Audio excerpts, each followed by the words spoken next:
Chapter 1444. The university was undoubtedly the safest place. Mr. Bo's current identity wouldn't make anyone suspicious, especially when he and the little tiger sat on the stairs and waited for Mrs. Bo to pick them up. One big and one small, both holding a bag of yogurt in their mouths. The little tiger wagged her tail. "Dad, I want to eat chicken wings." "Lord Gio, you have to change your habit of eating right after waking up." Mr. Bo yawned and said lazily, "Roll around later and my wife will bring you to eat." The little tiger felt that she should educate a certain adult. "Dad, I'm already 5 years old, not 1. If I roll around and act cute, it's too shameless. What do you think I should do?" Mr. Bo's voice was indifferent. "Mrs. Bo said that she doesn't want you to eat junk food." The little tiger thought about it seriously. "Then I'll roll around. Roll a few more times. I want to eat too." Mr. Bo smiled. He reached out and pulled his collar. There was a different kind of mischievous look on his face. The little tiger nodded her head and gave him an okay gesture. One big and one small, they maintained their previous sitting posture. The two faces were very eye-catching. Many university students looked over. They were extremely cute. Mr. Bo was quite famous in the university. This wasn't the first time he brought Bo Gio to wait for Mrs. Bo. But every time the foreigners would feel a strong impact. They wanted to give birth to a Xiao Naofu too. Mrs. Bo was wearing a professional suit and high heels. The moment she walked into the university, she saw this scene. The two of them were drinking yogurt again. Was the food in the university so bad? Mrs. Bo couldn't help but smile. She walked over. Little Tiger Bo was the first to see Mrs. Bo. Her round tiger eyes lit up instantly. She pounced towards Mrs. Bo. "Mom, are you good today?" Mrs. Bo looked at her attire and rolled up her daughter's sleeves. Little Tiger Bo reported seriously, "I'm very good. Dad has been sleeping." Mr. Bo smiled lazily. He freed one hand and knocked the book on Little Tiger Bo's head. Then he leaned forward and placed his head on Mrs. Bo's shoulder. "I didn't sleep on purpose. I wrote too many documents and felt dizzy." It was rare to see Mrs. Bo with such an aura. When she appeared, many people looked in her direction. Successful people and students who were still in school had different auras to begin with. The more it was like this, the easier it was to prove that the extremely handsome PhD student was actually a sugar daddy of some female entrepreneur. Many hot girls and new students felt that it was a pity. He really couldn't understand why he had to find someone older than him. Of course, the man's appearance was impeccable. He looked no different from them in terms of age. Due to the nurturing of her temperament, she gave off the feeling of an iceberg beauty for no reason, but it was different from that. Because when she was wearing a professional suit, the feeling of a superior was not only that of a beauty, but also an indescribable sense of coldness and abstinence. "Why are you feeling dizzy all of a sudden?" As Mrs. Bo spoke, she stretched out her hand and rubbed a certain adult's head. Little Tiger Bo completely understood her father's tricks. When it came to fighting for favor with her, her father always spared no effort. Anyway, he wasn't too afraid that people in school would say that he was a sugar daddy.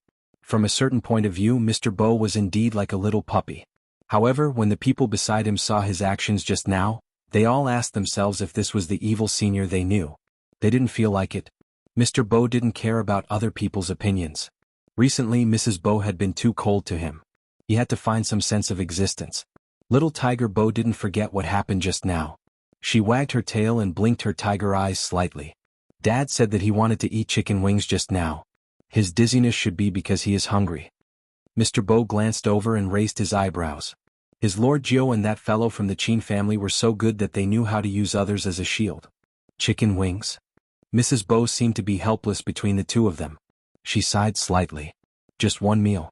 After that, I will go to the airport. Both of you eat some vegetables tonight. You can't eat meat all the time."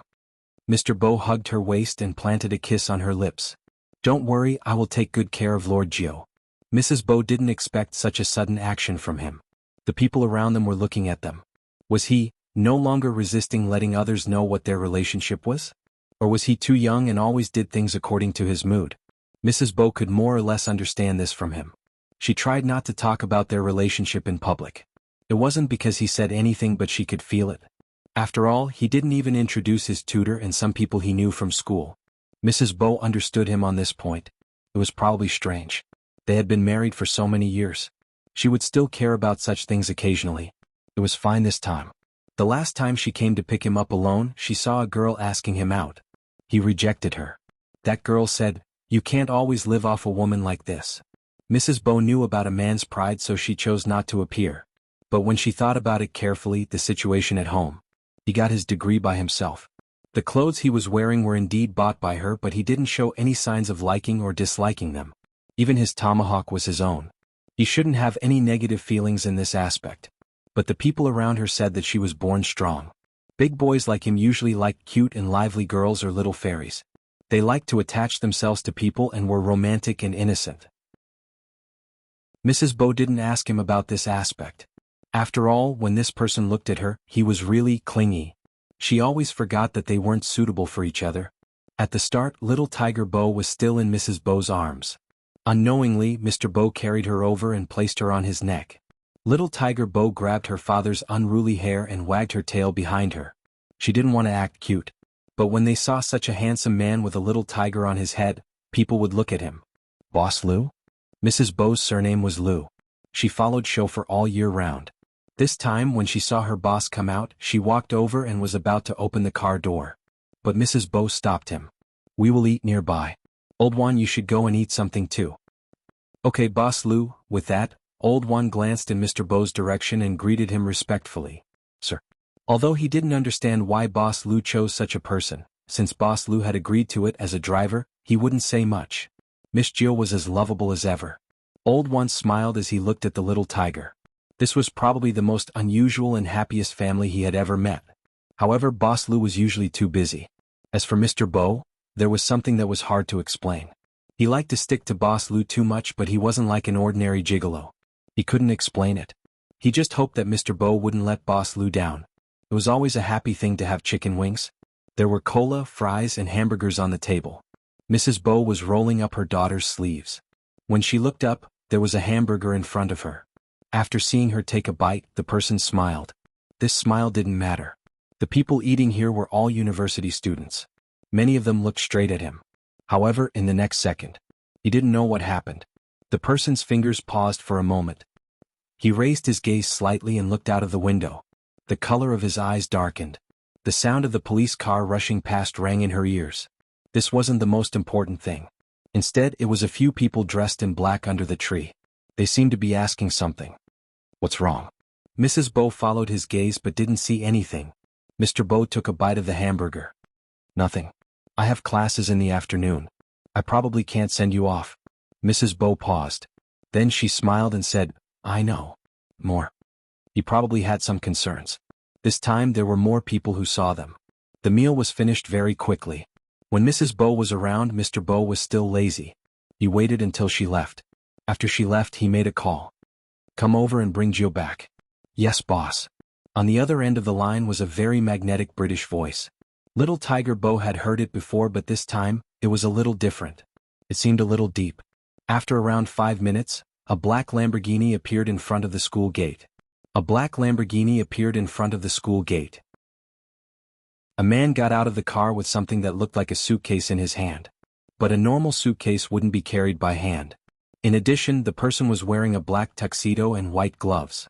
He looked like a noble deacon in the movies. Even though he was already middle-aged, it was rare for a middle-aged person to wear a formal suit so handsomely. But this person was able to express his mature gentlemanly aura to the fullest. That wasn't all. He was also carrying a small cake box. When he saw Boggio, he placed his right hand behind his back and smiled lightly. Young Lord, I finally see you. At that time, the word young lord was a little unfamiliar to Boggio. But even now, she was very clear about what she wanted to do in the future. He blinked his tiger eyes and looked at the person in front of him. The old butler was so cute that his heart almost melted. This was completely different from his master. His young lord was a little tiger, a very, very cute little tiger. His master was completely different. The dark aura was thicker. It had been like this since he was young. Mr. Bo allowed the two of them to interact. He took the suitcase from the butler's hands. He opened it in the car. At this time, there weren't many people in front of the university. The mystery of the suitcase was that you wouldn't be able to guess that it would open so many layers. Other than a black trench coat, there was also a small notebook and some weapons inside. Mr. Bo changed into the trench coat first. Then he lifted the suitcase. He wore his glasses and looked very gentle. He didn't look like he was going to do anything. But if people knew what he was taking, they would know what he was going to do next. He was going to get rid of a few bugs. As for little Tiger Bo, she was naturally brought back by the butler. According to Mr. Bo's instructions, it was most reliable to send her to the William family. That was because that family was born to be dramatic. They were so careless that they wouldn't think about what happened. On the other hand, the butler was very polite. He bowed towards little William and said, "Young lord, I'll have to trouble you for a day." Little William's eyes widened. After all, he had only seen such a person in the movies his father filmed. Little Tiger Bo didn't need to trouble others. But similarly, she knew that her father had something to do. Little Tiger Bo was a thoughtful person. When she smelled the different atmosphere this time, she climbed up to the window several times to take a look. It wasn't until much later that his father finally showed up. Mr. Bo was here to bring little Tiger Bo home. In reality, other than that kid from the Chin family, he didn't feel at ease leaving Gio in the hands of anyone else for a day. It wasn't that the others weren't good. To be honest, the others weren't smart enough. For example, right now, little William couldn't tell that Mr. Bo's hand was injured no matter how hard he looked. After all, he was still the same as before. His tie wasn't tied properly and was half slanted to the side. It was obvious that he was living off a woman. Only her lips were a little pale. Only little Tiger Bo could tell that something was wrong with her father. She didn't let him hug her. Instead, she held his hand and walked home. When they were halfway there, Mr. Bo leaned against the tree trunk. His breathing was unstable. Little Tiger Bo was still very capable. Even a child would feel uncomfortable seeing such a scene. But he didn't panic at all. He took out his phone from his father's pocket and called Grandpa Butler. From making the call to hanging up the phone and waiting for the butler to arrive, the entire process was completely unlike that of a 5-year-old child. However, her little hands were trembling a little, and the tiger did not even lift its head. After Grandpa Butler rushed over, he started to treat his master's injuries. The hand injury was easy to deal with, but the bullet in his shoulder had to be taken out. This was how his master was able to walk all the way and still take the time to call his madam. He smiled gently. "Lord Gio? She is downstairs playing with her little keyboard. Don't worry, I will take good care of her." After hanging up the phone, his breath leaked out. The temperature was a little high. Grandpa Butler prescribed a lot of medicine. After treating the wound, he said, "It's all thanks to young lord's timely call." Mr. Bo leaned against the wall. One of his shoulders was wrapped in bandages. His long and narrow eyes were tilted upwards. He had the aura of a king that he didn't have in front of others. "That's why I said that she is very suitable to take over my position, both technically and psychologically." Words to the readers. This book is participating in the QQ reading event. As long as the readers have tipped, they can participate in the lucky draw. There are many prizes. Everyone, please leave more comments and participate. I wish everyone a big prize. The prizes are as follows. 1. Reading points / book coins. 2. Author discount coupon / book discount coupon. Chapter 1445. Downstairs. Little Tiger Bo was tapping on her keyboard. She was trying to use her computer to contact Momo. But when she went into the chat tool, she looked at the time on the monitor. The sky in China wasn't bright yet. Momo was definitely sleeping. Little Tiger Bo paused and scratched her face. Then she looked up and glanced at the second floor. Recently, her father had been more mysterious than before. She didn't know what happened.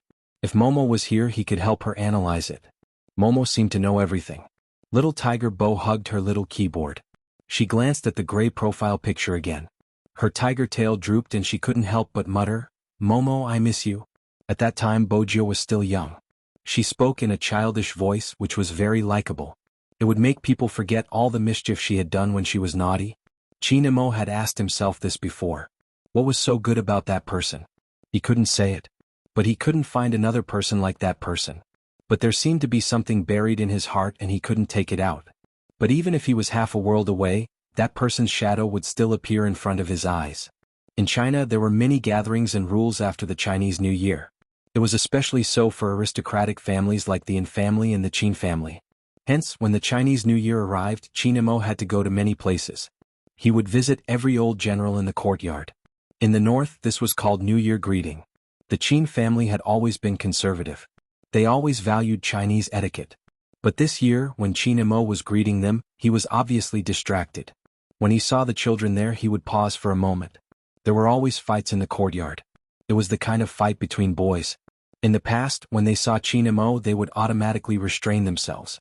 After all the children in the courtyard knew that Chinamo might look like a gentle little prince, but when he fought, it was really painful.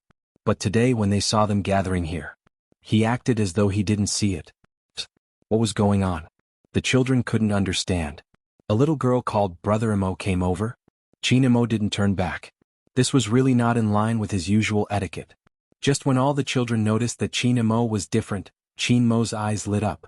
When Chinamo saw these people, he kept wondering what the little tiger was doing. Did she not eat properly again? It should be impossible. When he left, he had told her to go to his room to get snacks if she was hungry. It was just that the phone at home rarely rang.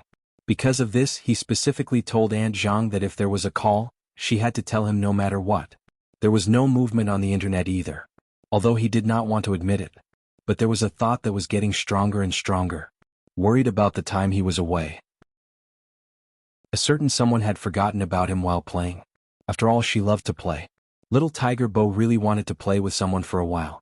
But this wasn't the reason why she agreed to go out with Little William. Instead, Little William said that this time, the crew was going to a place where they could ask for an amulet. There were many different kinds of churches that could be found in foreign countries. Hence, when she heard that they were going to pray to Buddha, Little Tiger Bo agreed without hesitation. On this day, Chinamo boarded the plane early without Grandpa An's company.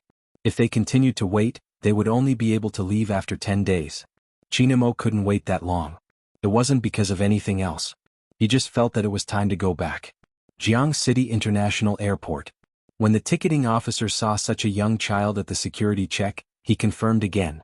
"Are you boarding the plane alone?" Chinamo replied faintly. He was still holding his little panda suitcase. After all, such a small suitcase didn't need to be checked in. Probably because of Chinmo's aura, the ticketing officer retracted his expression. In reality, Grandpa An had personally sent Chinamo to the airport. When they alighted, Grandpa An was still saying, "Why are you going back so early?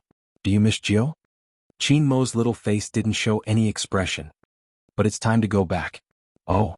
Grandpa An studied his grandson's expression and smiled even more happily. "I miss Gio. When you reach there, remember to give me a call. I heard from the nanny that you are quite obsessed with the phone recently." Chinmo knew that his grandfather was treating him as a joke. He didn't say much. When he was on the plane, he was still thinking that a certain little tiger would probably like the things he brought over this time. They were all delicious Chinese New Year goods. Preserved beef, ham and some snacks. When the old generals in the courtyard heard that little Chinamo wanted these things, they were all surprised. Little Chinamo was usually a little ice cube. He wasn't picky when it came to his upbringing and manners.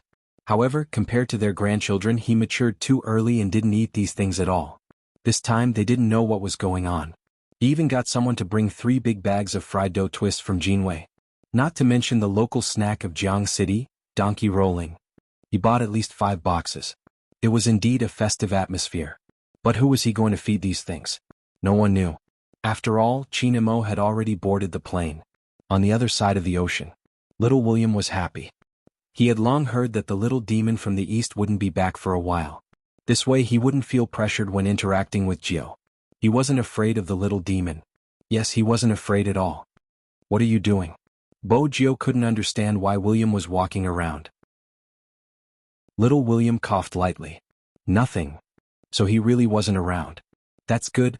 I felt that you heaved a sigh of relief just now," Bo Gio said in a tiger's voice when she faced Little William. "Little William, no, I didn't. Let's not talk about this. Gio, we have to leave quickly." "Okay." Little Tiger Bo wasn't wearing her tiger pajamas. Instead, she was wearing a taekwondo uniform. The black belt was very eye-catching. This was also the reason why Little William didn't dare to touch Bo Gio. However, he was also very puzzled. Why didn't Gio show her skills in front of the little demon? When he thought about this, Little William couldn't hold it in anymore. He asked what was on his mind. Bo Gio sized him up from head to toe before saying, "Momo isn't like you. Momo is good-looking and gentle. He gets shy easily. If I use force, I will scare him." "Little William, when you beat me up until my face is swollen, you never considered that you would scare me. Also, look at my eyes. They are blue. Don't you Asians like eyes that are like the sea?" As expected, his daddy was lying to him. Gio was completely different from those actors who came overseas to develop their careers. This wasn't the first time Little William's heart felt stifled. Fortunately, this child's self-healing ability was good. In less than 10 minutes he started to call Gio his brother again. Every time Bo-Gio came to this kind of production, she would help little William settle some trouble. Little William didn't like people trying to get close to him because of his father. But because of his personality he couldn't say anything. Usually, Gio would stand there and look at those people. She would ask them if they wanted to go and play. Then she would solve the problem perfectly. It was the same this time. The difference was that little William was still playing around. Although he was very interested in the Eastern faith, he was also in awe of it. But he didn't seem to have any requests. On the other hand, Bo-Gio ran here and there. She didn't seem to care about the sweat on her face. She was really like a little tiger. She knelt on the horsetail whisk mat seriously. Her small hands were clasped together. Her round eyes didn't blink. It was rare for such a young child to be able to do this. Unless she was a little monk in a temple. She was probably too young. An old monk wearing a robe walked over and chanted, Amit Ba. He had seen countless people but he had rarely seen such a fate. Her murderous aura filled the sky but she had a Buddhist fate. What kind of fate was this? Bo-Gio probably heard this voice. She tilted her head and blinked her eyes at him like a little tiger. Master. The old monk was stunned when he saw her. His gaze landed on the tear mole at the corner of her eye. He couldn't help but stretch out his hand wanting to touch the child's head. Little Tiger Bo was still kneeling there. Her small face was very serious. Master, I want to ask for 2 protective amulets. The old monk asked. For yourself? Little almsgiver, if you ask for too many protective amulets they won't work. Little Tiger Bo shook her head. I don't want it for myself. One is for my parents and the other is for Momo. I hope that they can be safe. Master, I only have this one wish. Isn't it working? The old monk looked into her eyes. After a long time he said, You can make other wishes. You don't have to ask for your parents. Blessings can be given to others. Why not yourself? It's my good fortune that Momo is safe and sound. Little Tiger Bo's eyes were very big. They gave people a furry feeling. Even though it was a life of misfortune. It's my fortune that Momo is safe and sound. The old monk was shocked. In that case I will give 2 protective amulets to Little Almsgiver. If Little Almsgiver regrets it, you don't have to give one of the protective amulets. When Little Tiger Bo received the 2 protective amulets, her eyes lit up. I won't regret it. Thank you, Master. After she finished speaking, she even bowed to him. The old monk stood there and chanted, Amit Ba again. He only retracted his gaze when the small voice could no longer be heard. Should he say that children were all sincere? That was why he said such words. However, how much did a person value another person in order to treat that person's safety as his own blessing? The old monk looked up at the Buddha statue in the middle. A novice monk came over to invite him to the front hall. He said that all the believers were here. The old monk waved his hand. Today's grace has been given out. Ask the benefactors to come next month. Given out? The novice monk scratched the back of his head. When did he give it out? Didn't his master just come out? Moreover, he could give 3 people a month. This was what his master had promised. Why did he push it to next month the moment he came out? The novice monk didn't understand. Master, if you give out the grace there are still 2 people left. No. The old monk reached out and touched his disciple's head. Go. Tell me the truth. The novice monk replied, Yes. He didn't understand who was lucky enough to get 3 sets of grace from his master. After all, the grace given by his master was always effective. This was also the reason why so many people came here. Hence, people only knew that Chinamo wrote in the amulet. He said that his wish was for the little tiger to live a peaceful and happy life. They didn't know what Bo-Gio got for him. Little William didn't look over. He felt that this place was mysterious. There were some places that he couldn't get out of. It didn't look like the buildings and specifications of their foreign countries. Fortunately, Grandfather Butler was here. It was strange. In the past, Gio never needed to bring anyone along when they went out. Why was this Grandpa Butler following him and Gio wherever they went this time? Fortunately, it didn't affect their play. Little William was curious about what Bo-Gio asked for. Gio, go and pay your respects to the Eastern gods. What did you ask for? They said that you can shake the Buddha. I can't remember what the Buddha is. Anyway, you can ask for a marriage. I already have Momo. I don't need to ask for a marriage. The only flaw was that Momo still hadn't agreed to sell her to be her pet. Little William's lips froze on the spot. Gio, did you consider my feelings when you said that? Obviously there was none. The 2 children ate ice cream together. With Grandfather Butler following them, Little William experienced what it felt like to have a mouth that didn't have time to stop. There was always delicious food for them to eat. Also, there wasn't a fixed time. Hence they played a little late. Chinamo landed at 1 p.m. There was a driver arranged by Old Master and at the airport. It wasn't important who would bring him back. After all, a certain little tiger was so young. It wasn't possible for her to come and fetch him. Also, until now she didn't know that he was coming back. Chinamo looked at the big and small bags on the backseat. He used his brain a little and he could imagine the expression on the little tiger's face when she saw him and the pile of snacks. She would definitely pounce on him, hug his waist and say that she missed him. He knew a certain someone's routine very well. With that in mind, Chinamo tilted his head, the corners of his lips curving upwards. The driver looked at the rearview mirror in confusion. "Young master, why are you smiling? Is there something interesting happening outside?" There wasn't any. They were on a long bridge and there were cars everywhere. Then why was young master smiling? Of course, Chinamo wouldn't say that he couldn't help but smile when he thought of a certain little tiger. He just tilted his head and said faintly, "Nothing." But as he got closer he couldn't help but smile. It was faint and faint. He was about to see a certain little tiger. At this time she should still be doing her mission. Chapter 1446. There was no response. Was it because she was too serious about her mission? Chinamo thought that a certain little tiger might be wearing earphones. He looked up and glanced at the balcony that connected the two houses. Wearing a down jacket, he did something he had never done before. He learned from a certain little tiger and climbed over the wall. He probably wasn't familiar with her. When someone like Chinamo climbed over the wall, he gave off a feeling that it didn't match his temperament. When the young golden-haired butler came back, he saw this scene. At first, when he saw the small figure, he thought that Miss Jo was being naughty again. He said anxiously in English, "Oh no, Miss Jo, young master will be back soon. If you do this, young master will be back soon." When the golden-haired butler saw the cold little face, even the hair on his head was shocked. How was this possible? Everyone knew that their young master was a model when it came to etiquette. How could he climb the wall? "Why are you shouting?" Chinamo lowered his gaze and glanced at him. His voice was indifferent. The golden-haired butler stood there in a suit. "No, nothing." He really wanted Miss Jo to see how his young master looked when he climbed the wall. He really wanted to laugh. Chinamo ignored him. After standing on the balcony, he walked towards the floor-to-ceiling window. Through the floor-to-ceiling window, he could clearly see that there was no one inside. Uncle Bo and the others weren't here. Even a certain little tiger wasn't here. The room wasn't that messy. Suddenly it was so clean. It seemed as though the owner hadn't come back. Of course, at that time, Chinamo didn't have the inhuman ability to speculate as he grew up. After all, he was still a child. But the feeling was right. Chinamo looked in a certain direction through the floor-to-ceiling window. A certain little tiger should have been sitting there. Her little claws were tapping on the keyboard. She must have scratched her face from time to time because she didn't know how to roll up her sleeves. However, she looked as though she was the most serious. Otherwise, she would lie at the side and grab snacks to eat. If he hadn't asked her to sit on the chair, she would have been naughty forever. Chinamo didn't think that the room would be so empty without the little tiger that was crawling back and forth. Downstairs, the golden-haired butler looked at the back of the little figure standing on the balcony. He didn't understand why.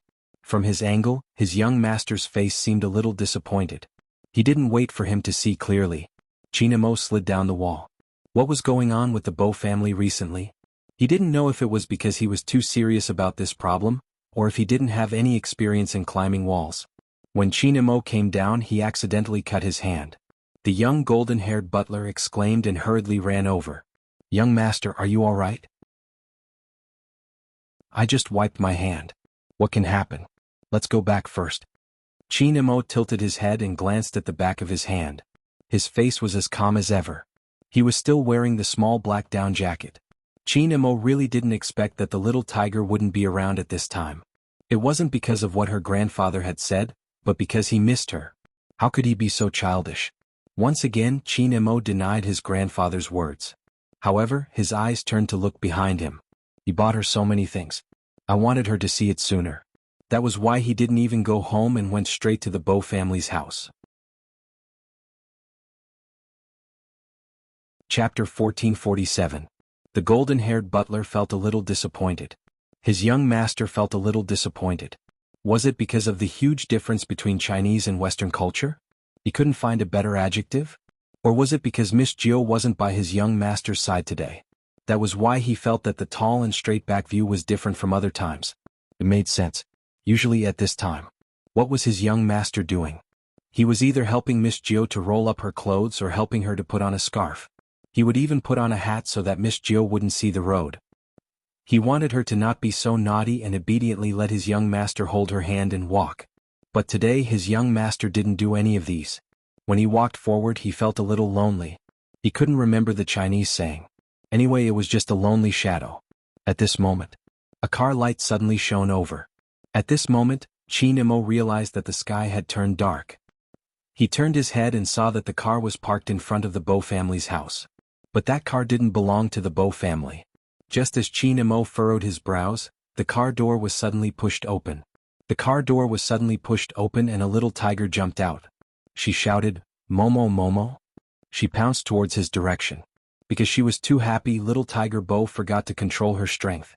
She accidentally pushed Qin Imo onto the ground. "Momo, why are you here?"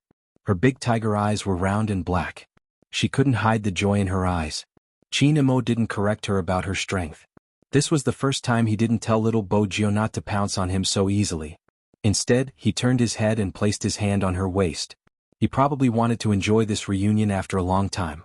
That was why he wanted them to be closer. But he didn't want others to see his emotions. Thus, he buried his head on the little tiger's shoulder. His voice was calm. "I'm back." This was the first time little tiger Bo saw her little princess Qin being so proactive and a little shy.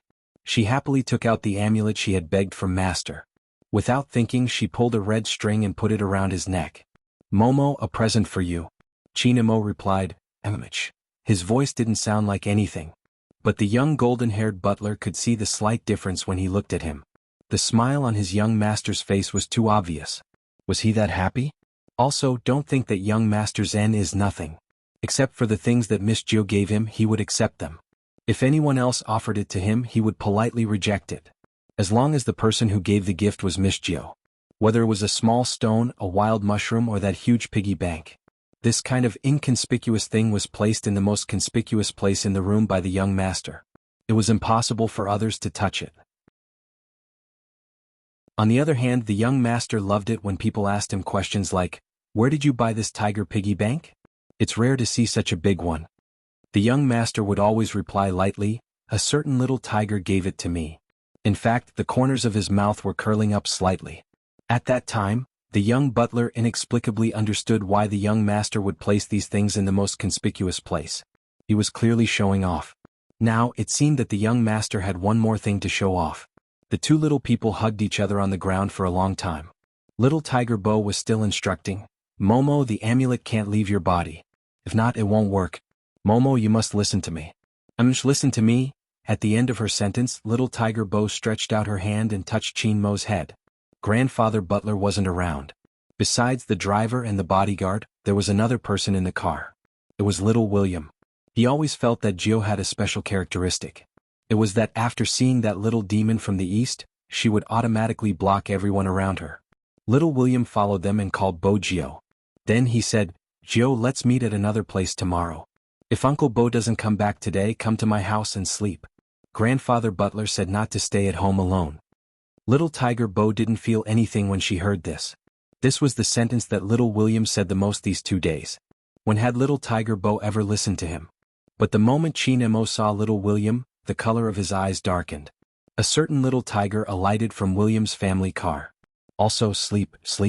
This was the first time Qin Imo felt a huge rock pressing on his chest. Angry? Disappointed? Angry? Probably all of them. That was why Qin Imo couldn't control himself. Before little William could say anything, he pulled little Tiger Bo up from his body. He ignored everyone and pulled her wrist directly into the Anne's house. He couldn't control his strength. But Qin Imo didn't understand. She was the one who was pulled up by brute force. Why was he the one who felt his fingers hurting?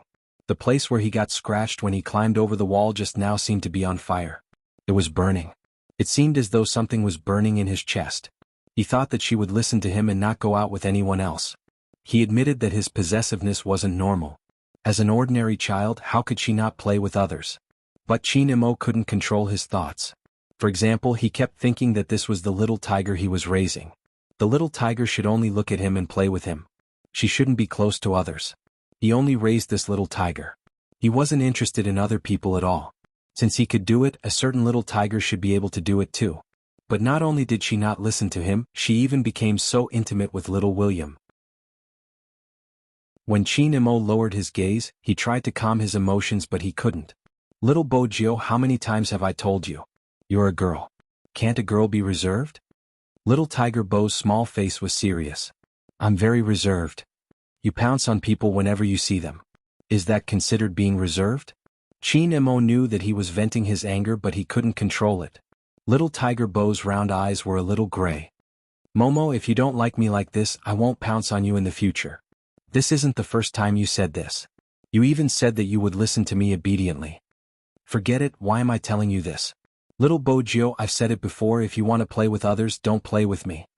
Bojio's eyes were cold as she looked at Bojio. After he finished speaking, Chin Imo turned and walked towards the stairs. Little Tiger Bo instinctively wanted to hug him. Don't always use this method. Chin Imo tilted his head. His small side profile was handsome and cold. If you want to play with others, then play with them. I don't want to control you anymore. Little Tiger Bo was a little hurt when she heard this. I didn't ask you to control me. You are too strict. I'm just mischievous. I didn't do anything bad. When Chin Imo heard this, he didn't say anything else. He went upstairs directly. The young golden-haired butler was a little dumbfounded when he saw this.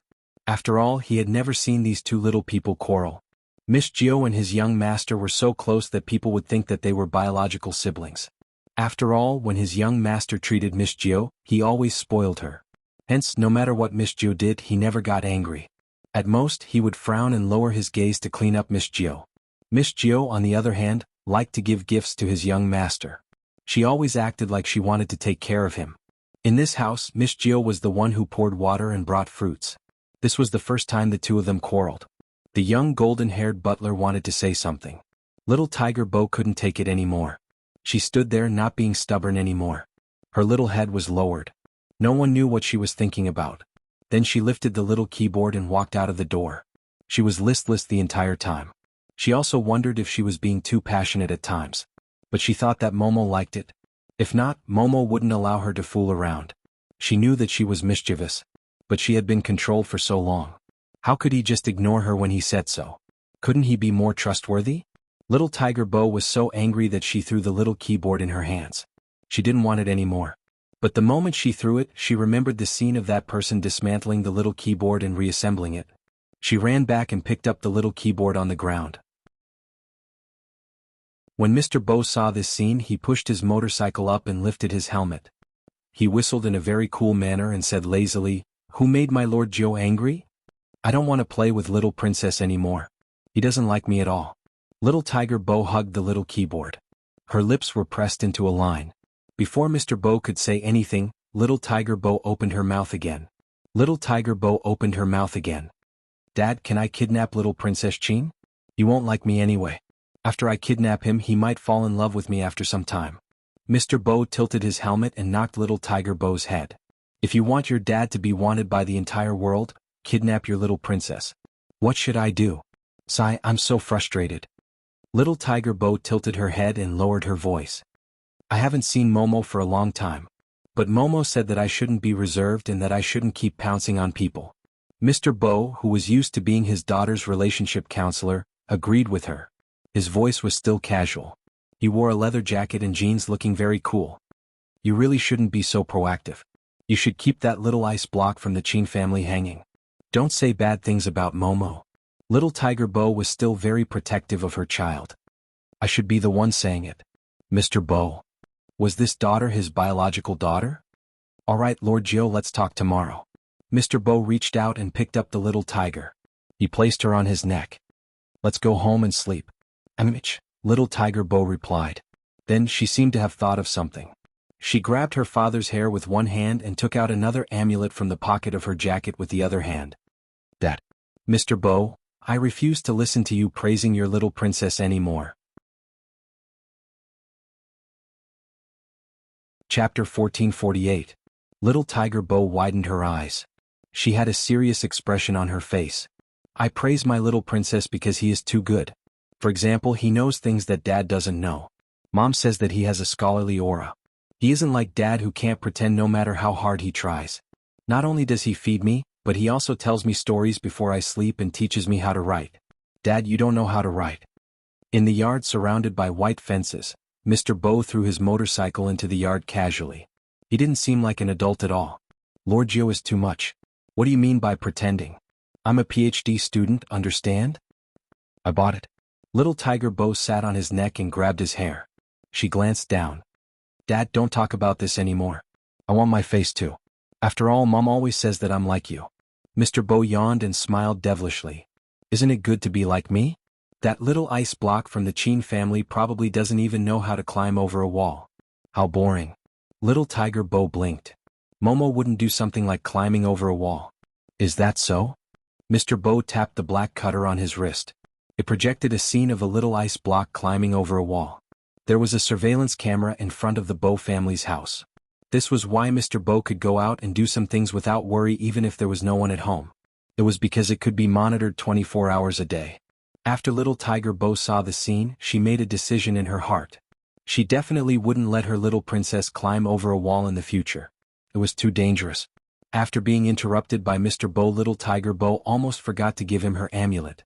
Fortunately, after she changed into her pajamas, she remembered it and ran to the room next door. Mr. Bo was lying on the sofa.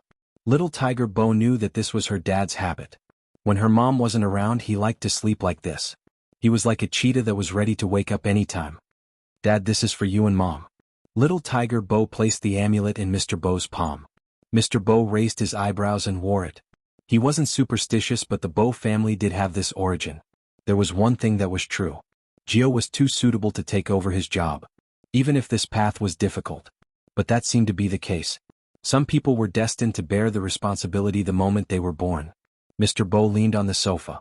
If Gio was a sweet princess who didn't know anything, perhaps he would use all his strength to make her continue to not know anything. However, their Lord Gio had always been interested in small keyboards and was very smart. Most of all, she loved it. Mr. Bo stood up. His gaze was deep. Because of this figure, Chinimo gave up on the idea of asking the butler to call little Tiger Bo back. The Bo family had an adult. It seemed that he had no reason to worry about a certain someone. Chinimo tilted his head and glanced at his hand. He thought she would be the first to notice his injury. But he didn't. Looking at the snacks they brought back from China, Chinmo's eyes deepened. He reached out to turn off the lights in the bedroom. He didn't want to treat his wounds and he didn't even want to sleep. It was probably because he was still jet-lagged. Through the moonlight, Chinimo looked like a little prince lying on the bed. There didn't seem to be anything out of the ordinary. In fact, he had already opened his eyes when he reached out his hand to touch a certain small heater. Why did I come back so early? As soon as this thought appeared, it never stopped. Some things we wanted to go this way. But the world was always unpredictable. There were too many things that were out of his expectations.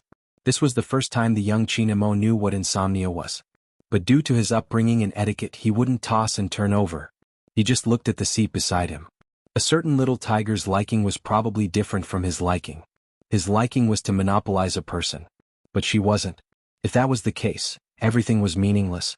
Based on his personality, he should have done this. But when he wanted to raise a little tiger too much, it didn't matter whether it was his personality or not. Since she was still young and didn't understand the difference. Then he would teach her slowly. After thinking through this matter, Chinimo decided to give a certain little tiger the cold shoulder tomorrow. She was always disobedient. Of course, if a certain little tiger took the initiative to come and reconcile with him tomorrow, he couldn't be too cold and he couldn't vent his anger on her. Even if he really lost his rationality after hearing what William said. But as long as a certain little tiger took the initiative to come and reconcile with him, it didn't matter. The night gradually darkened. At that time, no one would have thought of it. Some things weren't done in time.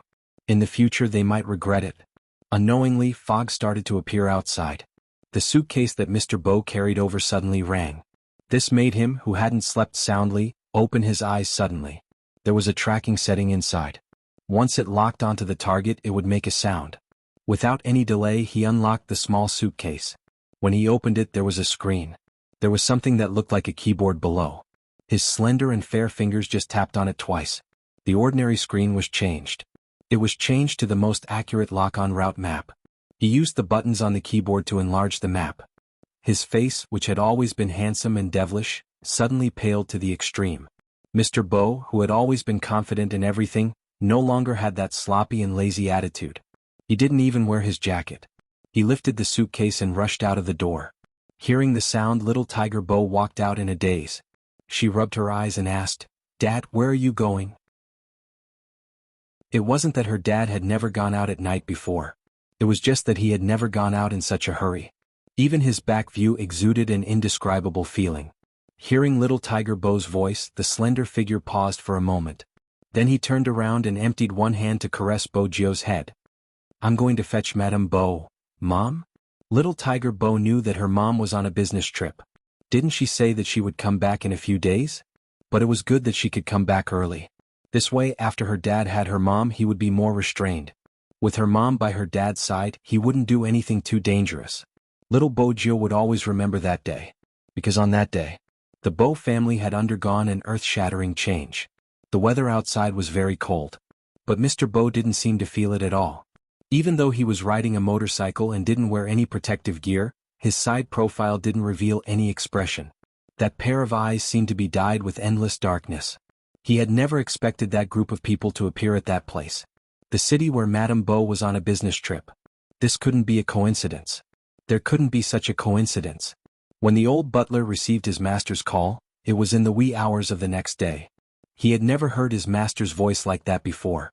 It was cold and emotionless. "Brings you back to the castle. Then, madam?" The old butler knew that Madame was on a business trip. His master had once said that he wanted to trick Madame back to the castle. He had even thought of a scene where he would suddenly inherit his grandfather's inheritance and asked him to disguise himself as a lawyer. Why did he change his mind now? Mr. Bo stood on the street. There were cars everywhere. The sky wasn't completely bright yet. Sporadic lights filled the entire city. It was also in the wee hours of the morning that a mysterious Asian man carrying a suitcase walked into the most famous gray area in the area. The black trench coat made him look like an avenger who had climbed out of hell. He was cold and handsome. "I will bring her back." The old butler realized that something was wrong. But now, the most important thing was to carry out the mission his master had given him. The fog was still there. It was a vast expanse. Ever since Mr. Bo left, little Tiger Bo had been sleeping on the sofa. When she heard the noise downstairs, little Tiger Bo's ears perked up. Then she picked up the small keyboard at the side. She thought that a thief had barged in. Little Tiger Bo wanted to activate some of the traps she had made herself. After all, the sky wasn't bright yet. She didn't expect to see Grandfather Butler when she went downstairs. Her tail wagged twice. Her little face was still a little puzzled. "Grandfather Butler, why are you here?" "Young lord." The old butler took a step forward. Like an English gentleman, he said, "Time is tight. I have to bring you away immediately." Little Tiger Bo instantly sobered up. Now. The old butler scanned the surroundings. "Young lord, go and bring 1 or 2 sets of your clothes. I don't need too many. The castle has everything. I need to go underground to clean up some things." Little Tiger Bo saw that Grandfather Butler had gone downstairs. The other things in the room hadn't changed. The clothes on the ground had been burned by Grandfather Butler using a special method. Little Tiger Bo didn't take many things. She had to carry the small keyboard in her arms. The other thing was the set that had been placed in the bedroom. That was taken by Grandfather and for her and Momo. Momo's face hadn't entered the picture. Only a pair of hands could be seen. But little Tiger Bo still treated it as a treasure. She carried it in her arms and glanced towards the family's house. She wanted to wait until daybreak before leaving. That way she would be able to tell Momo where she had gone. The old butler saw through his young lord's thoughts. He softened his voice. "Young lord, it isn't suitable for anyone to know where we are going this time. After we settle down, Master will help you contact the family." Little Tiger Bo wagged her tail. She thought for a moment and raised her head. "Grandfather Butler, do you have a pen and paper?" The old butler would inevitably be soft-hearted towards his young lord. He knew what she wanted to do and didn't stop her. He watched as his young lord laid there and wrote inexpertly. The letter was written in both Chinese and English. The writing wasn't very good. Those who didn't know her wouldn't understand what she was trying to express. After all, little Tiger Bo didn't know how to write Chinese. She used drawing to replace it. The old butler only saw one sentence. "I won't be mischievous in the future. Momo, don't be angry. I have to work hard to earn money now. In the future, I will be able to buy you." The letter that was written was placed into the mailbox along with a thumb drive. In the foggy morning, a little tiger stood in front of the mailbox. Her ears drooped and she glanced towards the direction of the room. "Grandfather Butler, do you think my little princess will reply to my letter?" "Definitely." Their young lord was so cute. Who could bear not to reply to her letter? Little Tiger Bo was still a little reluctant. After she got into the car, she leaned her head against the window and kept looking back. She had thought about it countless times. If only she hadn't quarreled with her little princess that time. After the quarrel, she didn't see him again the next day. She didn't even have a chance to apologize. That was probably the most regretful thing. She wanted to hug that person again. Even after they reached the ancient castle, she had dreamed of him carrying her on a chair and brushing her teeth for her. He was afraid that she would have a toothache, so he controlled the amount of sweets she ate. When she lost her teeth, he would snap his fingers at the toothless little tiger when he smiled. He didn't think that she was ugly either. He even gave her something to grind her teeth with. All of this seemed to vanish into thin air after daybreak. Because it was also 9 o'clock in the morning that day. Little Tiger Bo saw Mr. Bo, who had returned to the ancient castle. However, there was only her father. She didn't see her mother. Her father, who said that he wanted to bring her mother back, was alone. At that time Little Tiger Bo was still in a daze. She thought that her mother was busy as usual and didn't come back with her father. Mr. Bo's hands were dripping with blood. His long legs were supporting the motorcycle. His black trench coat was fluttering in the wind. When he took off his helmet, he gave off an indescribable feeling of darkness and fatigue. The old butler's worry was obvious. When he looked at Mr. Bo again, the light in his eyes was different from usual. Little Tiger Bo hugged her little keyboard and called out, "Dad." Mr. Bo seemed to have regained a trace of rationality. His face was stained with blood. His slender figure knelt on one knee and placed his head on Little Tiger Bo's shoulder. His voice was a little hoarse. "Lord Joe, I'm sorry. This time, I'm afraid I have to go against my words." What did he mean by going against his words? Little Tiger Bo didn't understand why she was crying. It was probably because she felt her father trembling slightly. It was so unfamiliar. Little Tiger Bo didn't ask where her mother went. She didn't dare to ask. She was a little afraid. No, it wasn't a little. She was too afraid. She hugged the little keyboard in her arms and allowed her father to lead her to a place. She saw many people. She also saw her father's cold smile. Send them to where they should go. It was a kind of hatred. A hatred that couldn't be erased. It was also at that time that Little Tiger Bo understood a principle. At the same time, she hated this kind of person the most. Don't always stand on the moral high ground and ask people to forgive you. If you weren't the person in question and didn't understand what the person in question had gone through, then shut up. When did the person who broke a bad person's family and stole other people's things become reasonable? She would never forgive the person who took her things. Some people harmed others to pretend to be pitiful or to criticize others. Did you think they would feel that they were in the wrong? No. They were just afraid that their image would be damaged. Or they would show a smug expression and talk about what they had done. The heavenly axiom should be a cycle of retribution. The heavenly axiom wouldn't carry out this retribution on her behalf.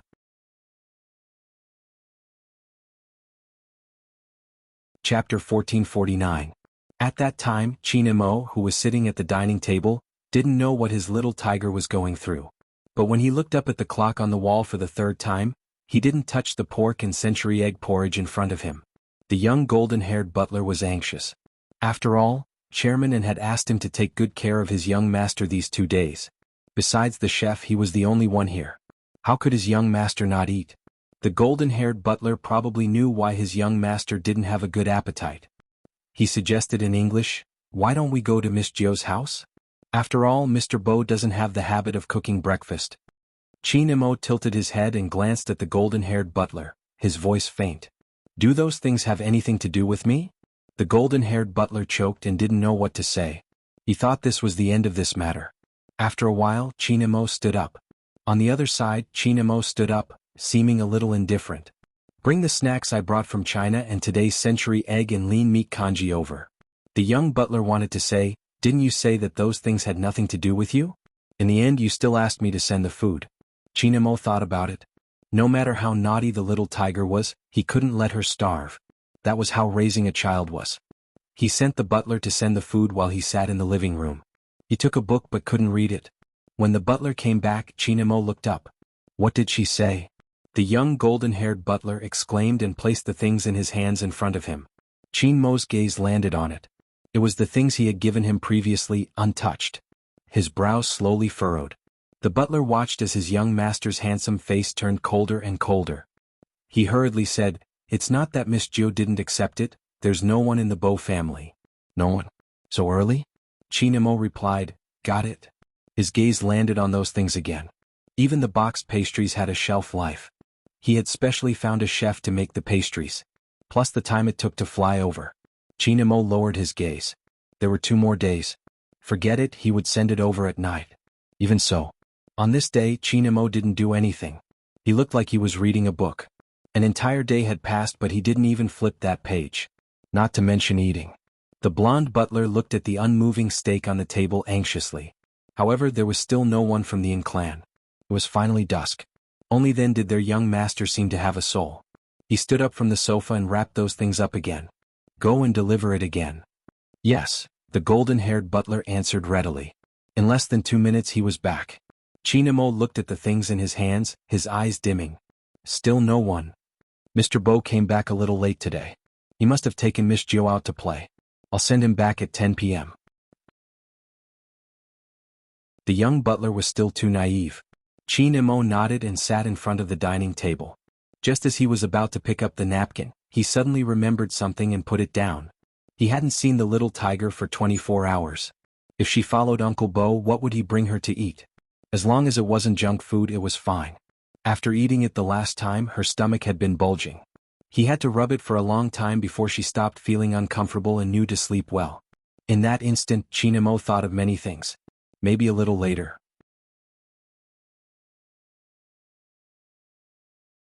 Chapter 1450. The clock in the living room swung from 6 to 10. The fog outside was so thick that he couldn't see the figure walking towards him. Night had already filled the sky. This was the 3rd time the young butler shook his head at Qin Mo. "There's still no one." Qin Mo didn't speak.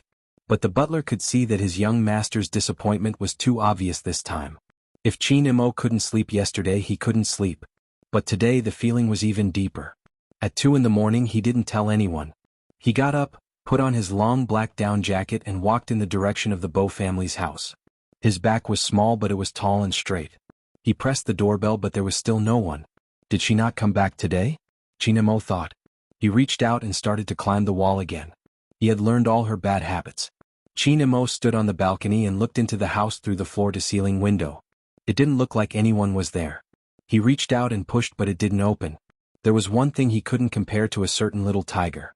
No matter what kind of lock it was, it could be opened with her hands. He didn't get anything. Qin Mo could only go back the way he came. He hadn't seen that person for 32 hours.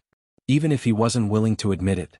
He flew all the way from the country just so that he could see a certain little tiger earlier. Qin Mo lowered his eyes, telling himself to wait a little longer. He was the one raising the child. She wasn't the one raising him. When she came back tomorrow, he would come to the Bo family's house to make up with her. After all, according to a certain person's level of stupidity, she might not understand why he was angry. This was Qin Mo's thought that night. The next day, early in the morning, he asked someone to make a basket of soup dumplings and prepared to bring the things over. Seeing his young master like this, the young butler couldn't bear to say that there was no one at the Bo family's house. He watched as the smile on that handsome little face gradually disappeared. His young master stood in front of the Bo family's house, carrying things in his hands. The way he pressed the corners of his mouth made people think of the word lonely. Fortunately, his young master didn't stand there for long. Instead, he turned around and walked in another direction. The young butler was shocked by this sudden change and hurriedly followed. "Young master, where are you going?" His young master's route was very clear every day. One was to her house and the other was to the Bo family. Usually he would take Miss Jiu for a walk after dinner. He had never been to any other place. What was going on this time? Qin Mo didn't speak. He was wearing a black coat, giving off the vibe of a little prince. The butler looked at the little, cold figure and did not dare to ask a second time. Wait a minute. Wasn't this young Master William's house? Just as this thought rose in the butler's mind, Qin Mo had already reached out to press the doorbell. This morning, the big William was still hugging the Spider-Man pillow and fantasizing that he was saving the world. In short, he slept like a log.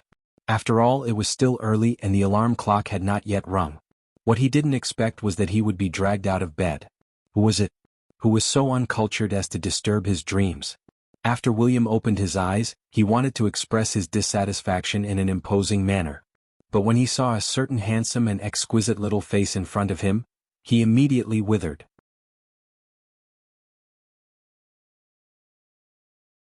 Chapter 1451. William swallowed and tried hard to maintain his dignity.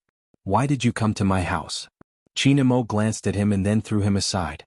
Little William didn't understand why the other party wasn't speaking. His grandfather walked in and smiled at the two of them. William has never woken up early. Chin, you are indeed amazing. Little William watched as the little vixen nodded politely. He was extremely humble. Where was the force he had used to drag him down by the collar just now? This little vixen from the east only knew how to act. Little William was so angry that he didn't know what to say. He could only grab his hair and stand up. Once his grandfather left, the little vixen revealed his true colors. Not only was his voice low, but his little face was also cold as though someone owed him money. Where is Gio? Why are you asking me this question? Little William felt wronged. Ever since you came, Gio stopped playing with me. Although she didn't play with me much in the past, don't you know the methods you used? Chinamo looked at him and said faintly, stopping Gio from playing with you is considered a method? Little William. Don't you find it shameless to say it so openly? I'll ask you again, where is Gio? Chinamo repeated. The murderous aura made the big William grab his red hair. Boss Chin, I really don't know. Chinamo started to look at that face. He seemed to have thought of something. Why did Uncle Bo let Gio sleep at your house? There were many surveillance cameras outside the Bo family's house. There were also some devices that the little tiger had shown him previously. It was very safe. William grabbed his hair again. Boss Chin, can you let me wear a pair of pants first when you ask me questions? Chinamo raised his eyebrows. William shrugged. His nose was still red. All right, I won't wear it. The question is more important. But why do you keep asking me things that even I don't know the reason for? Uncle Bo told my dad that he was busy recently and couldn't take care of Gio. He asked my dad to take care of her. It would be best if he could bring Gio to the filming set often and not always stay in the same place. But now that you mention it, I find it strange too. Uncle Bo has been busy in the past, but he has never done such things. When Chinamo heard this, his hand suddenly slid down. He had a bad feeling about this. That kind of premonition was innate. It's a little strong. There was also an indescribable emptiness. He didn't stay at William's house any longer. He knew that he wouldn't be able to get anything out of them even if he kept asking. On the other hand, little William was confused. What's going on? Why does this little monster look so distracted? The young butler was downstairs and didn't know what was going on. However, as he watched his young master walk down, he felt as if his entire being had been sucked out, and even his little face was a little dazed. Blank. He was not sure if he had used the wrong adjective. Two people returned to settle down. Chinamo looked at the pile of New Year goods. He is waiting. Wait for that person to come back. He wasn't home yesterday. He would be able to stay at home tonight. There was no need to think so much. The Bo family was here. He's here too.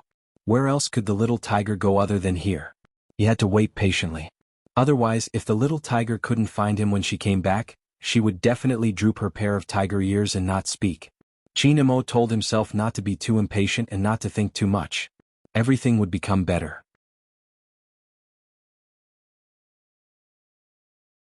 Chapter 1452. However, that night, the lights in the Bo house were still dark. Chinamo took a box of pastries that had expired and placed it aside. The young blonde butler stood beside him. He had been looking for someone, so he didn't even take the newspaper from the mailbox.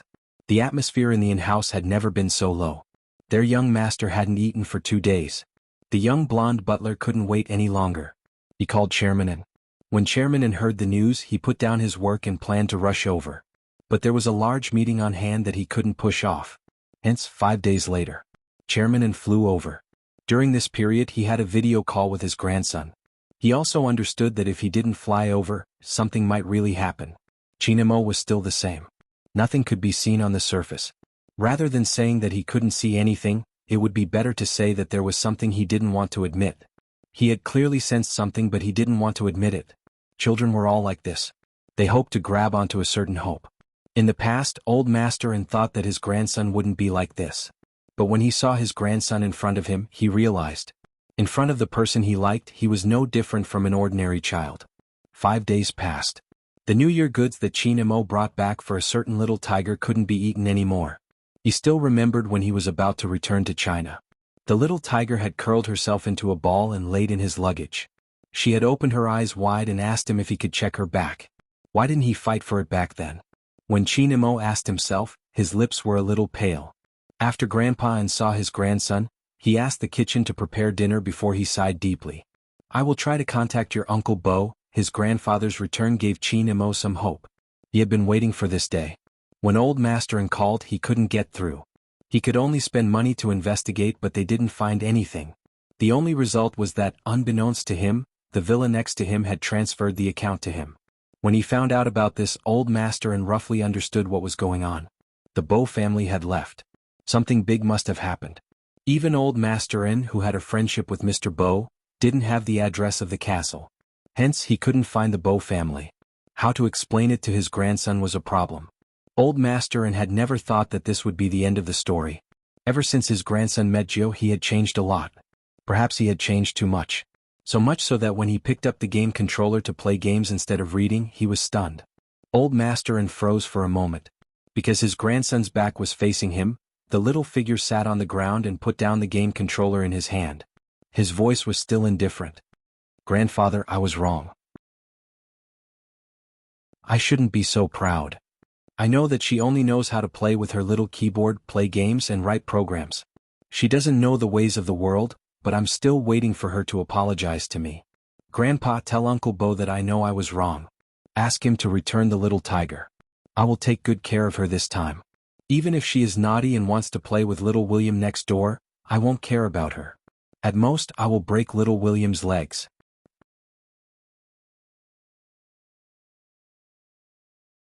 Chapter 1453.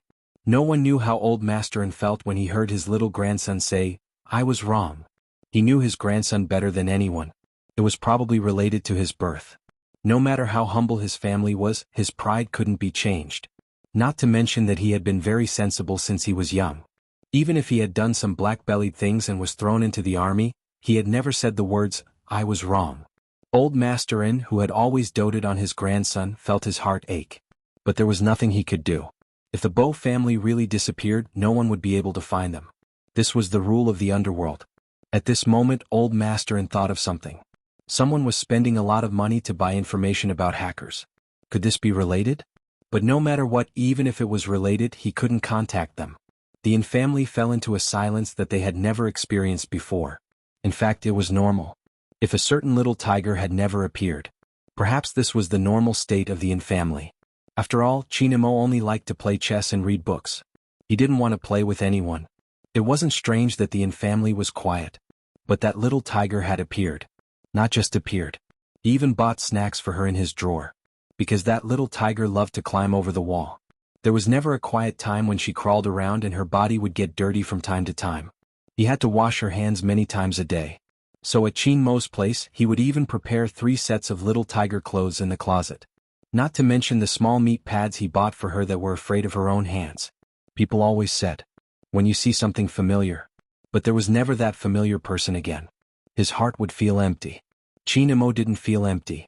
He played the games she played, climbed the walls she climbed, and even did something on the 10th day, breaking the window. It turned out that sometimes what was shown in the movies was real.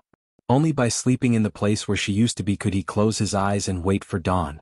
If a certain little tiger was here, she definitely wouldn't have thought that he would do such a thing.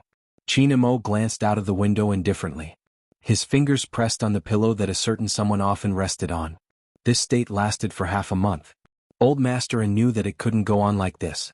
When he brought his grandson abroad, he hoped that he would be more cheerful. Now he was in this state.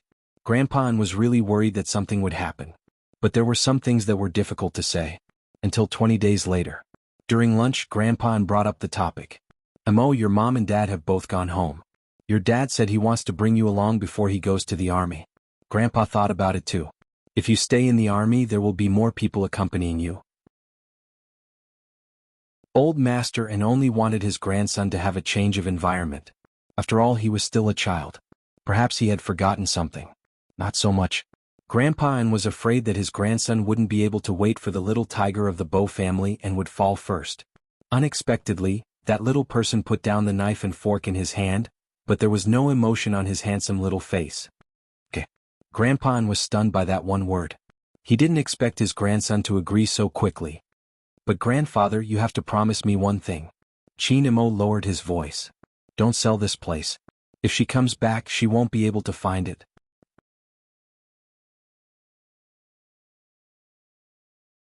Chapter 1454. Okay. Grandpa An's voice was hoarse when he said this word. He thought that his grandson had thought it through. Until the little figure stood outside the Bo family's courtyard and looked at the window for the entire afternoon. Grandpa An then realized that it didn't seem to be the case. Chinamo held a talisman in his hand and pulled his little panda suitcase with one hand. That abstinent little face was even more indifferent than before. After getting into the car, he said, Grandpa, I want to go to Wutai Mountain after returning to China. Wutai Mountain? Grandpa An glanced sideways. After all, his grandson had never been interested in this aspect. Buddhism? Chinamo replied and looked down at the talisman in his hand. Wutai Mountain. Grandpa An had never rejected his grandson's requests, especially at this moment. Because when his grandson tilted his head and looked at the scenery outside the window, his head was lowered. 3 days later. Wutai Mountain. There weren't many people who came to worship. Anyone who has studied the Dharma would know. The 1st and 15th day of the first month was the day when the incense was the most popular. But today, the 7th day. The number 7 in China had an ordinary meaning. But on this day, on the long stairs, thousands of steps, a small figure with an indifferent side profile and a thin layer of sweat on his forehead bowed as he walked. A total of 999 bows. Sweat soaked his sweater. His black hair was steaming. But it didn't seem to affect his nobility. Maybe it was because he was really too young. The young novice monk saw it and watched. There was still snow on the mountain top. The snowflakes would only turn into water when they landed on the head. The young novice monk saw the figure getting closer and closer. Some of them jogged into the temple. Master, master, there's someone outside, there's someone outside. The old monk who was knocking on the wooden fish put down the Buddhist book and glanced up at the young novice monk. Impatient, when does the mountain not have people coming? Where did all the Buddhist books you read go? No, go out and take a look, there's a child. The young novice monk was a child himself. How could he say that others were children? The old monk shook his head and walked with the smell of sandalwood. He didn't pay much attention at first. When he saw the figure bowing with each step, he paused for a moment before chanting, Amitabha. The cold wind blew. Between the mountain streams, snowflakes fell on the shoulders of the figure, but the little boy's face was even more eye-catching than the mountain full of snow. That scene was very much like Sangyong Gyatso's poem. He said, that year I kowtowed and crawled on the mountain path not to see you but to feel your warmth. In that life I went around mountains, rivers, and pagodas, not to cultivate my next life but to meet you on the way. In that instant, I ascended to become an immortal, not for longevity but to ensure your safety and happiness. The old monk was waiting for that noble little figure to walk in front of him. Chinamo understood etiquette. Even though there was sweat on his forehead, he still bowed and greeted, Master. 999 steps of worship, no matter when it was, he had to fulfill this wish of his. The old monk looked down but there was helplessness in his eyes. Young benefactor, where are you from? What do you want? Chinamo pulled out a red string from his neck. There was an amulet tied to the end of the red string. Someone asked for this for me. Master, can you give me a piece of Buddha's words? Do you believe in Buddhism? The old monk asked. Chinamo shook his head. I only believe in myself. The old monk asked again, then why did you come to ask for Buddha's words?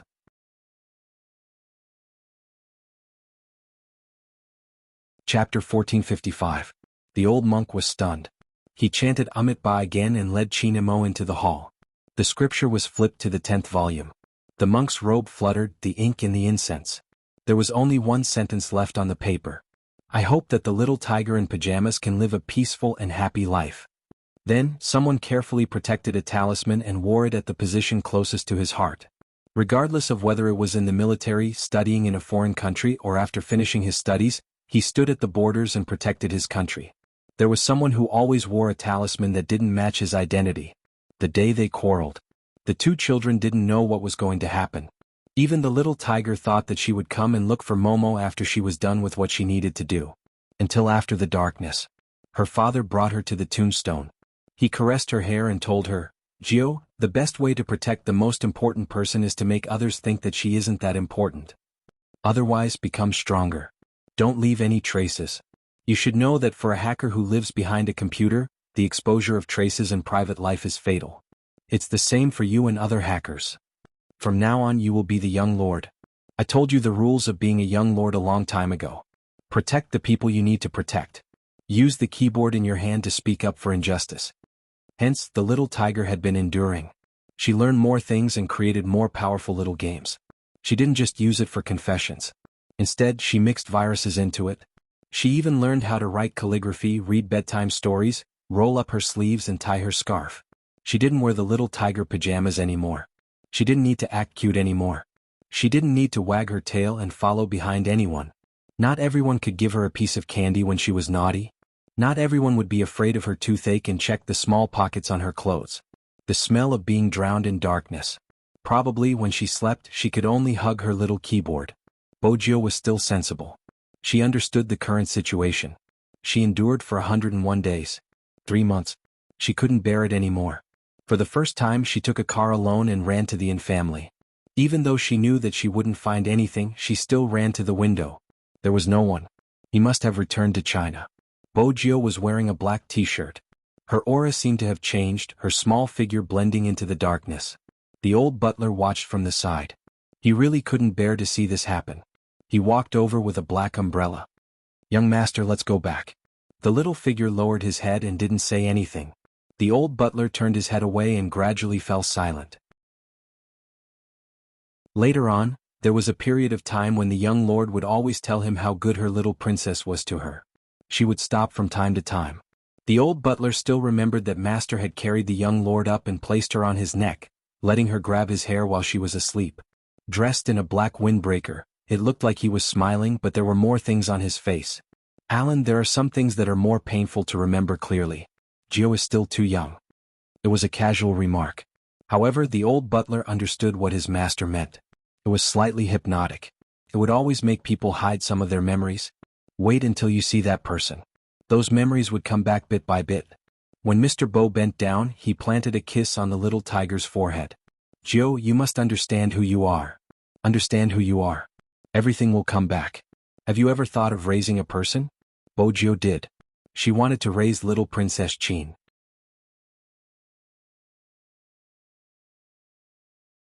Chapter 1456. It was probably because he liked it too much. Even General Chin could vaguely guess his son's thoughts. It wasn't old master and who said it. It was because Chin Imo had a high fever after coming down from Mount Wutai. Before he had followed him to the military, he had tugged on his sleeves, asking him to show mercy to those who were good at using the keyboard. In reality, those who knew Chin Imo would know that he had taken on many cases and he was more interested in hacking. Back then, Chin Imo was still wearing his number 1 middle school uniform. He was a handsome young man with delicate features and an elegant demeanor. No one could link this unbelievably handsome high school student with the Almighty who had solved many cases. Many people said that they didn't know what the Almighty was thinking. His emotions were so calm that they couldn't tell if he was happy or angry, yet he was elegant and noble. He could easily portray the mind of a criminal. He didn't seem like a high school student at all. He was cold like an iceberg that wouldn't melt in 1,000 years. No one had ever seen him smile. But they had seen him feeding stray cats by the roadside. They also knew that he had a house cat called Princess. No one could figure it out. Why would a male cat be called Princess? Without a doubt, Chin Imo was a genius. He was often praised in this way as well. "I never expected an ice cube like you to come from the Chin family." This was what Director Huang had said when he had first met Chin Imo, laughing heartily. At that time, Chin Imo had been looking down at the corpse beneath his feet. After hearing his words, his gloved hands touched the bloodstains on the ground, lifting his lids slightly. Director Huang's stomach hadn't been as round back then, like a balloon at most. When he saw Ice Cube Chin glance at him, he thought he was going to say something. After all, he was a senior and a bureau chief. "Excuse me, please." The voice was very light. It was indeed a little emotional when it was said by a person wearing a high school uniform. But wait a minute, this wasn't the right attitude to speak to the bureau chief. This little Chin, he had to be taught a lesson. Director Huang was about to use his authority. Qin Imo added casually, "Your tummy is too big, it's affecting my ability to see the clues." Director Huang.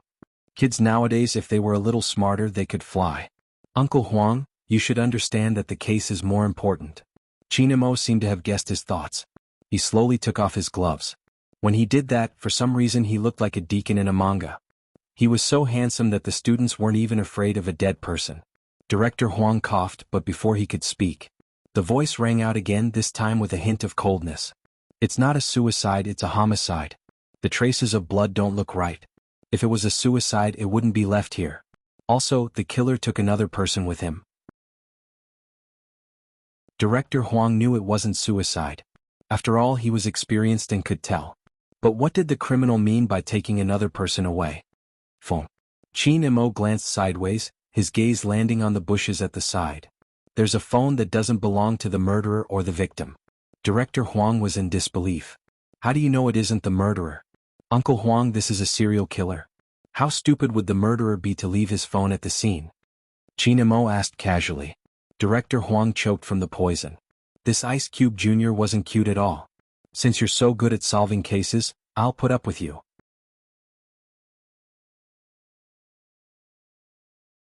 Chapter 1457. Right at this moment, Director Huang watched as Qin Imo took another step forward, suddenly saying, "The culprit is at the scene." At the scene? Director Huang's first reaction was to deny it. How is that possible? Nothing is impossible. Only by appearing here would he be able to clear his suspicion. Under what circumstances would he be able to kidnap a person after killing one? It's obvious that an acquaintance committed the crime. The murderer is smart enough to know that the police would guess this. That's why he deliberately appeared at the scene, to show that he has nothing to do with this case and create an alibi. After all, if the murderer is here, no one would suspect that he kidnapped the person. Qin Imo glanced over, his eyes filled with indifference. Nothing is impossible. Only by appearing here would he be able to wash away suspicion. His voice wasn't loud or soft. When it came slowly, Director Huang's expression changed. Director Huang's expression changed instantly as he turned to speak into the earpiece. "Seal off the area, make all the students stay here." Roger. Even though he wasn't sure why Director Huang had given such an order, the crime squad had always been on the move. But there were too many people around. Which one was the culprit? Just as Director Huang was thinking about it, the person in the high school uniform walked towards the crowd, giving him a hand signal. It was obvious he was telling him not to come over. He was obviously younger than the group of university students, but because of his elegance, his aura was much higher. The onlookers didn't know that the person who solved the case was a high school student. Hence, when Qin Imo walked towards them, some of the female university students blushed, whispering amongst themselves. They had never seen such a boy before. Qin Mo's gaze locked onto one person, looking at his gloomy gaze. He pressed the Bluetooth earpiece beside him. "I found the culprit." Director Huang sprinted over the moment he received the news. His first reaction was to look for a well-built male student. But after searching for half a day, there were only females, no males. "Where is the culprit?" Director Huang lowered his voice. Qin Imo glanced up when he saw that the person was about to leave. "In front of me." Director Huang stilled, unable to believe it. After all, the other party wasn't just a girl, she was dressed rather adorably and wasn't tall. How could such a person be the culprit? After all, this was a serial murder case. "You're not going to attack?"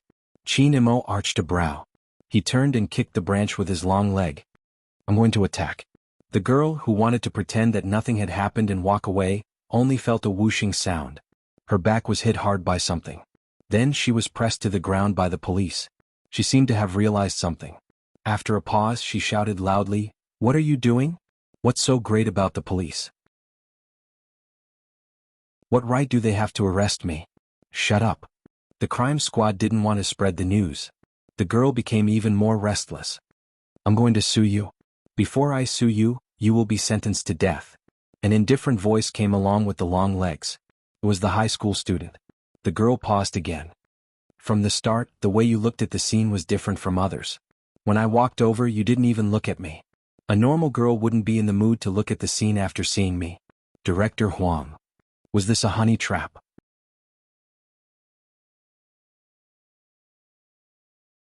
Chapter 1458. After listening to Qin Imo, the girl's face turned pale, but she still scoffed. What evidence do you have to prove that I'm the murderer? That's hilarious, I've been here the whole time. Isn't the evidence in your hands?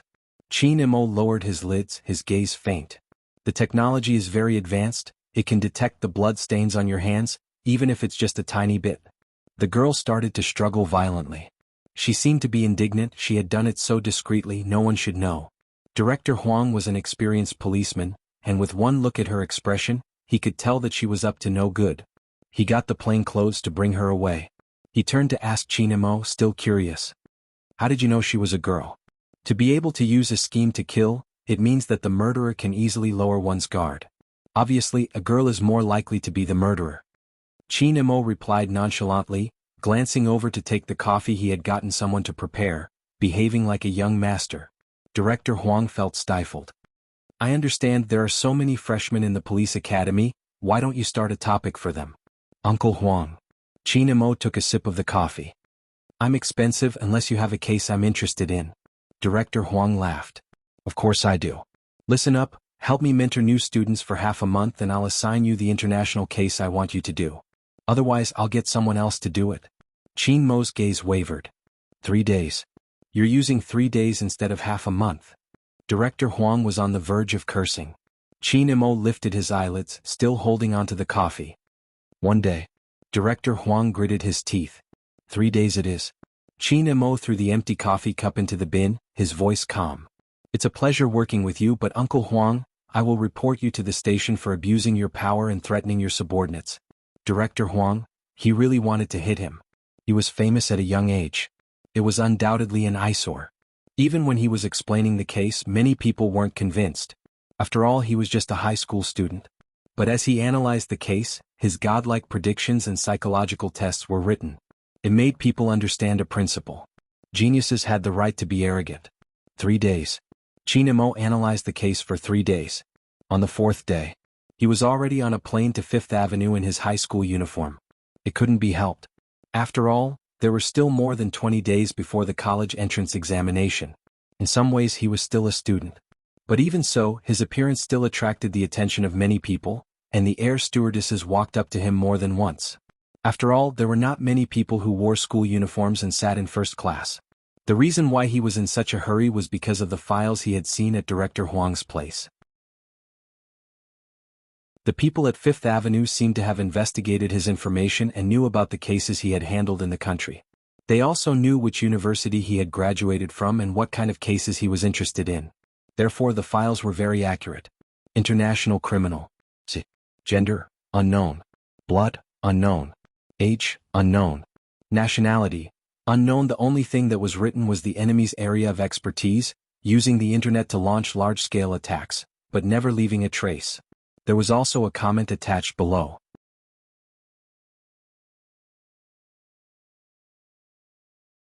Chapter 1459. It was really a meaningless file. Other than a code name there was nothing else. However, Chin Mo was very interested in it. No, or rather, other than interest there was something else that no one could see. Once again he came overseas.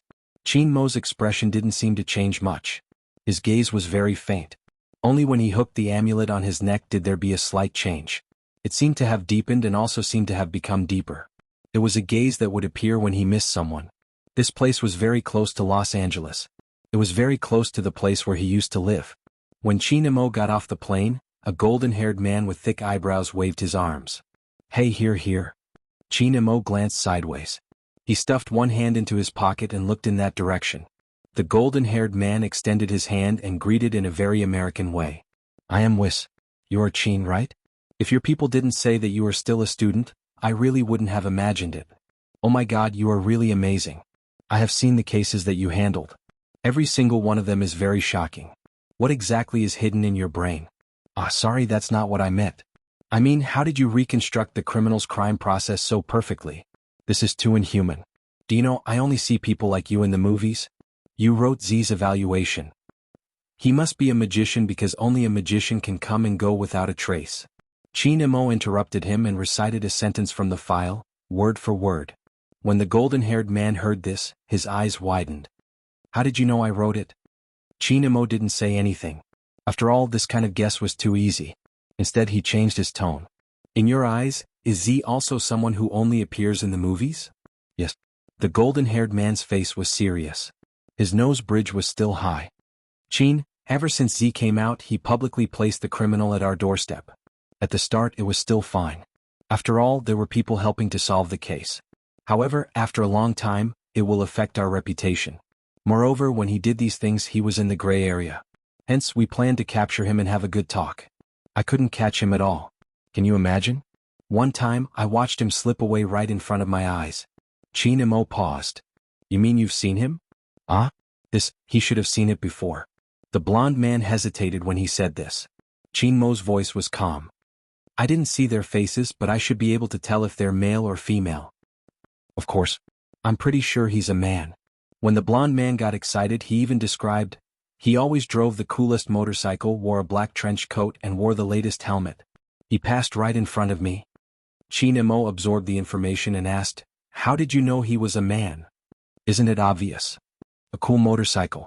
The blond man emphasized the main point. MMH.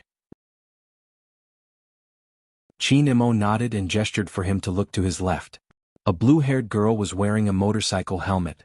Her voice was calm. A cool motorcycle. The blond man.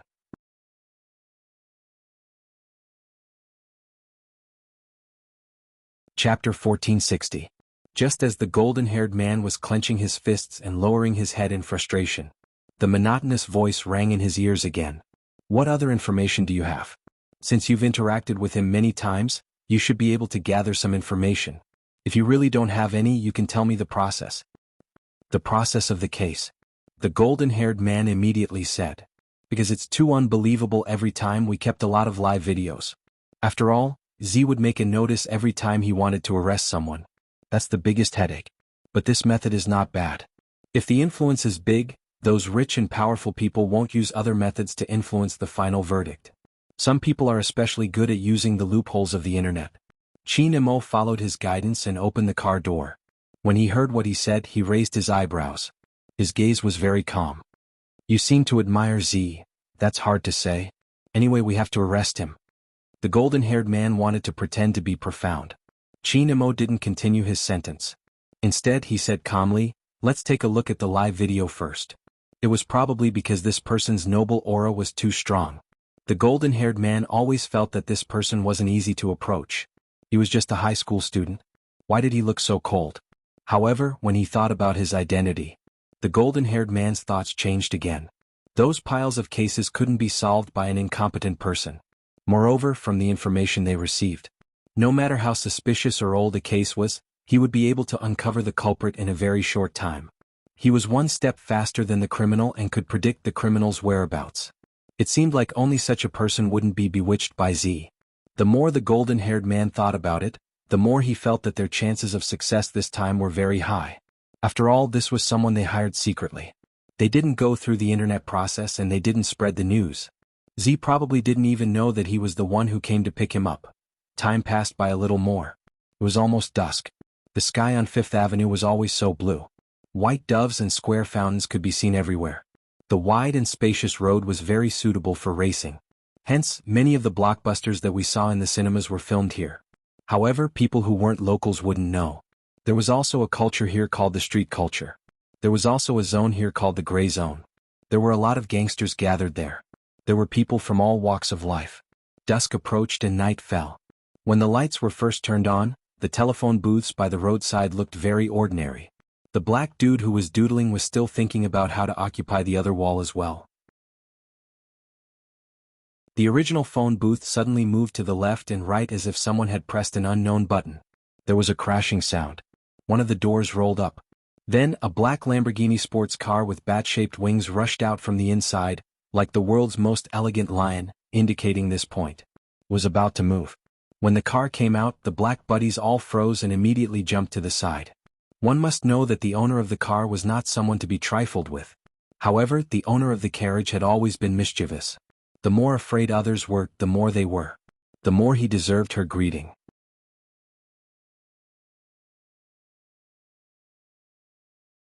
Chapter 1461.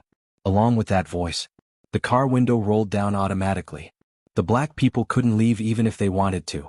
After all, the only way out was blocked by the other party. They could only turn their heads and look towards the Lamborghini. The dark black car window rolled down. A youngster with black hair dyed with a few strands of silver stretched out her arm. There was a black ring on her slender fingers.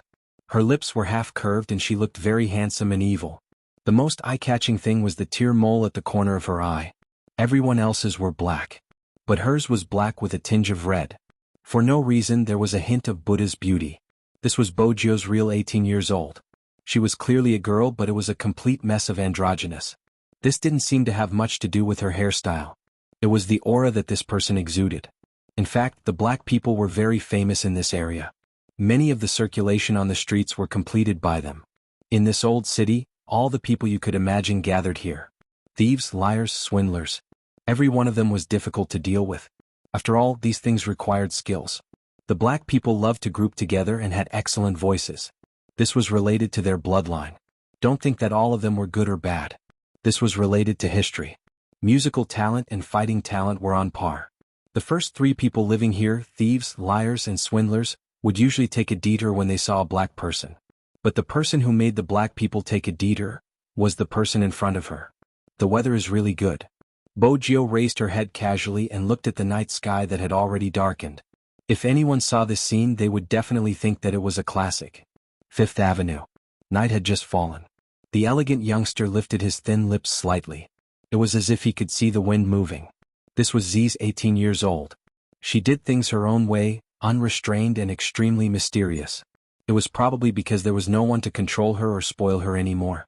Hence, even her eyes didn't have the light from when she was young. Instead, they were dark and heavy. Even though she was smiling, it was easy to think of the devil in the comics. The black people couldn't leave. They were all blocked by her in the corner. Although it was a friendly gesture, how could she tell that the weather was good when the sky was dark? However, this was a daily occurrence. The black people knew that to deal with someone they had to maintain a straight face. As expected, Bojio wasn't interested anymore. She turned the steering wheel beautifully and headed towards the bustling streets.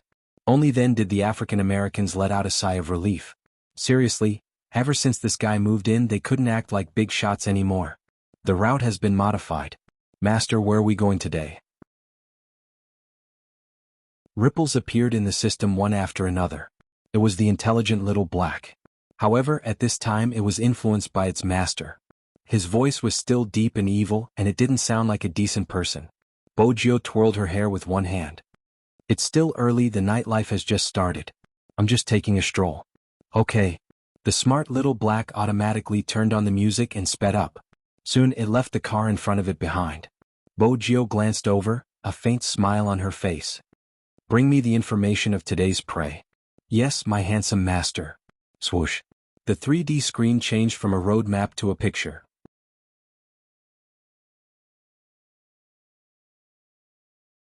Chapter 1462. A local who used his power to force his subordinates to have sex with him. After receiving the report, the police quickly filed the case. However, the plaintiff did not appear in court. According to analysis, the plaintiff's lawyer used some tricks. He understood that reputation was very important to Asians, so after talking to the plaintiff, things changed. Smith was acquitted at 3 o'clock this afternoon, while little Blackie was talking about this. The screen also showed the scene of Smith walking out of the building. A reporter was interviewing him. What do you think about this incident? Smith was a tall man. He was probably finally released from the court. His "I don't know anything" and aggrieved expression changed. He smiled. What do I think? I've been released. That's my biggest opinion on this matter. Some Asians are shy. I was just expressing my admiration, but she misunderstood. Now she should know that in the words of the Asians, it should be mutual affection. It wasn't forced. Besides, she didn't say anything at the start. After half a month, she couldn't take it anymore. The judge wouldn't listen. There were police officers in charge of the case. They stood there, anger hidden in their eyes. The plaintiff didn't appear in court. They could understand why. It was precisely because he understood why that he punched the wall heavily. The golden-haired man was infuriated. Through the crowd he looked over here. He had originally wanted to send the Almighty to the police station, but now, his sleeves were rolled up. He looked as though he wanted to beat Smith to death. Smith didn't mind. If he cared about others' criticism, he wouldn't have done such a thing. The situation was clear. Everyone knew what had happened. The natural disadvantage of women made some things hard to explain. Instead, it benefited the rascal. But when the rascal was released, he didn't feel that he was in the wrong. When he faced the camera, he said, "I have some advice for Asians, especially girls. If you can't afford to play, don't play."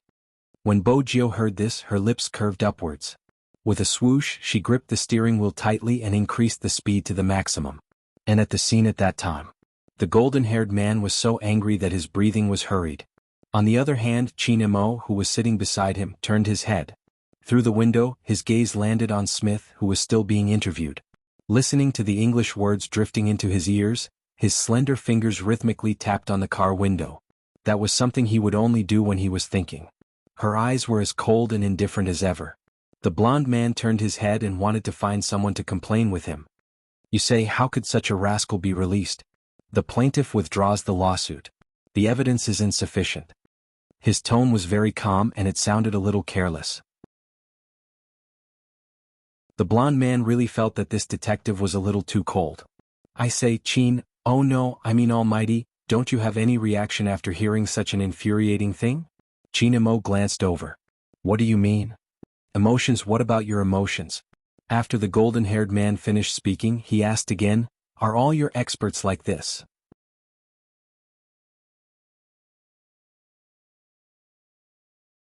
Chapter 1463.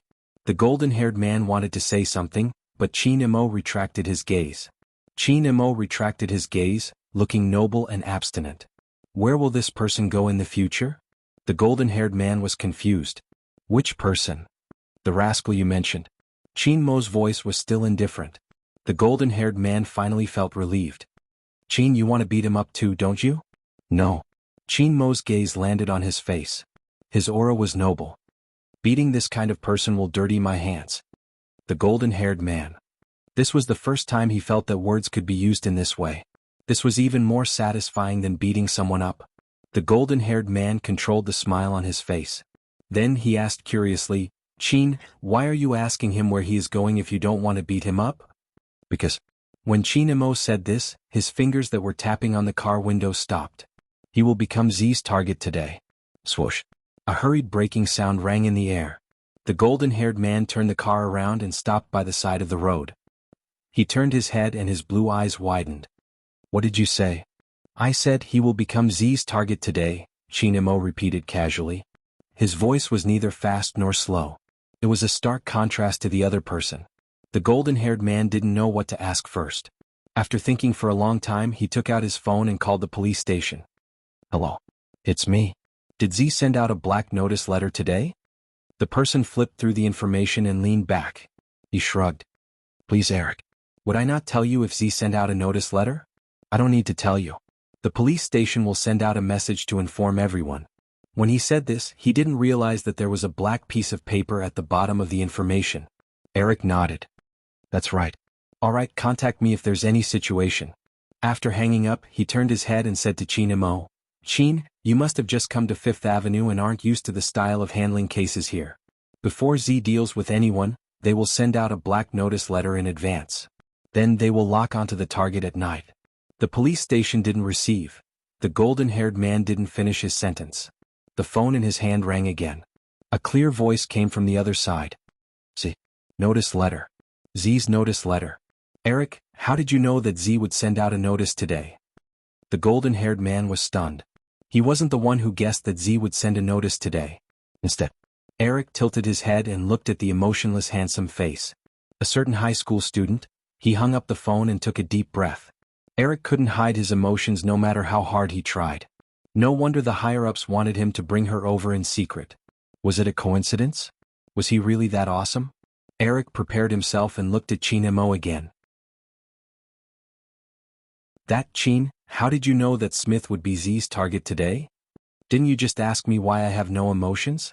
Chin Mo placed his phone down and the investigation documents beside it. "All my emotions are on how to send this scumbag back to prison. Z should be the same.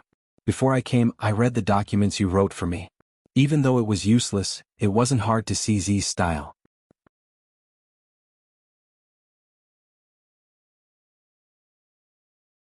Chapter 1464. Are you referring to Z's unbridled style? Eric felt the same way too. Did he really treat the police station as his own home? He could come and go as he pleased. Sometimes he would even give them presents. He even gave them presents for Christmas. He had seen criminals, but he had never seen such an arrogant one. Eric would never forget it. The Christmas card that Z left for them. There was only one sentence on it. After eating the candy I gave you, you have to work hard. If not, how are you going to catch me? He was asking for a beating. He was asking for a beating. Chinamo looked at the unwillingness surging in the eyes of the people beside him. He raised his eyebrows. I'm referring to his style. The people that Z gave to you were all people that should have been in prison, but because of loopholes they couldn't be dealt with. That's right. The golden-haired Eric sighed. That's why he has a very high reputation among the citizens. You don't know this, but when he was just released, there was someone who publicly confessed in an interview and insisted on marrying him. She even said that he packed the criminal and the criminal's evidence and sent them to our police station. This action was especially cool. He is cool, but what about us? We handle so many cases usually. Why didn't anyone praise us? Chinmo's indifferent gaze shifted. The golden-haired Eric also realized that he had gone off topic and wanted to change it. He heard that person say, "Your faces aren't handsome enough." The golden-haired Eric. Can you find a new partner for the Almighty? As for other things, for example, the Christmas gift and card you mentioned. From this, we can see that Z is a person. When Chinamo said this, his fingers paused. The golden-haired Eric was anxious. What is Z? Chinamo seemed to have come back to his senses at this moment. Something started to float in his eyes. His voice was still indifferent. A little mischievous. He's not just a little mischievous. In the end, he pulled his hair to express his headache. Fortunately, Z hasn't killed anyone yet. No, that's not right. Z should have killed someone before, but that was a long time ago. The other party was a teacher from a famous school. We only found out about this after investigating. However, the case isn't here. It's in an unknown small state. When we were investigating the pattern of cyber attacks, we found this case. However, the details of the case aren't clear yet. Some people said that the teacher couldn't handle the pressure at that time and lost his footing and fell from the building. When we were investigating, we did some reconstruction. It was indeed the second situation. He lost his footing and fell from the building. However, there's one thing, that Z was definitely there at that time. Chinamo listened and suddenly, his gaze froze. Are you sure this is Z's first network attack? I shouldn't say it's the first network attack. I should say it's his appearance. The golden-haired Eric combined the information he had and said, in the past there seemed to be some small fights, but at that time it was like, how should I put it? As a detective, I feel that this is a huge turning point for Z. Otherwise he wouldn't have been able to change his style from small fights. How should I describe it? In short, it's very mysterious. At this moment, Chinamo opened his mouth and said accurately, from not knowing what he's doing to knowing what he has to do. Yes. The golden-haired Eric snapped his fingers. That's what I mean. Chinamo looked up. His voice was very calm. Then investigate.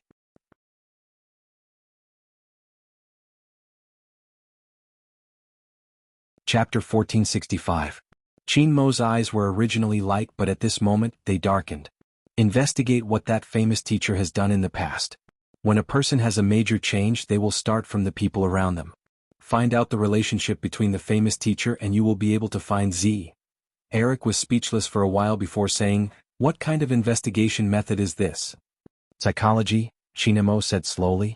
When a person does something, they can't leave the environment.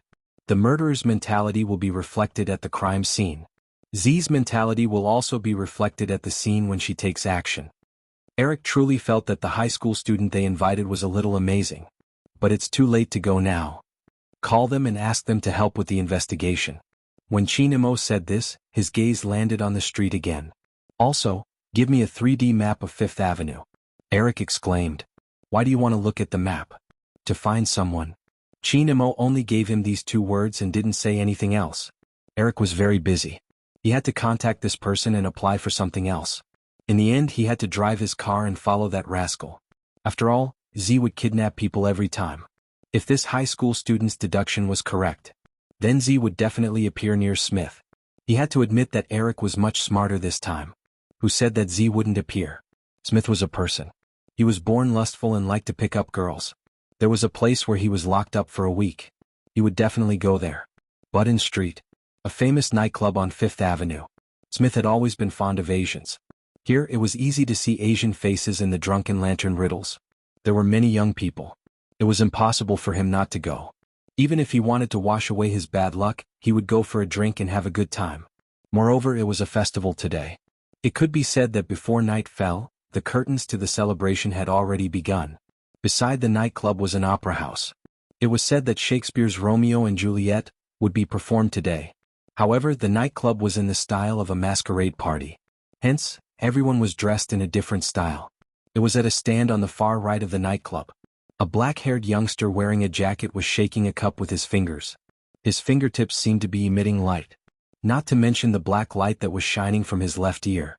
Sitting next to the youth was a red-haired female student. Her face was filled with surprise. The young man smiled and said in English, "Guess how many?" "I can't guess." It was just that anyone could guess it. Every time the young man rolled the dice, they were all consistent. Either all 6 dice were zeros or all 1. "Looks like it's a little difficult for you." Bo Jio stood up, her clothes fluttering with her movements, revealing a small part of her waist. A black mark flashed across her waist, but no one would notice it in such an occasion. It was a very, very small letter, with the mark of a rose, as if it had bloomed on her snow-white skin. Z.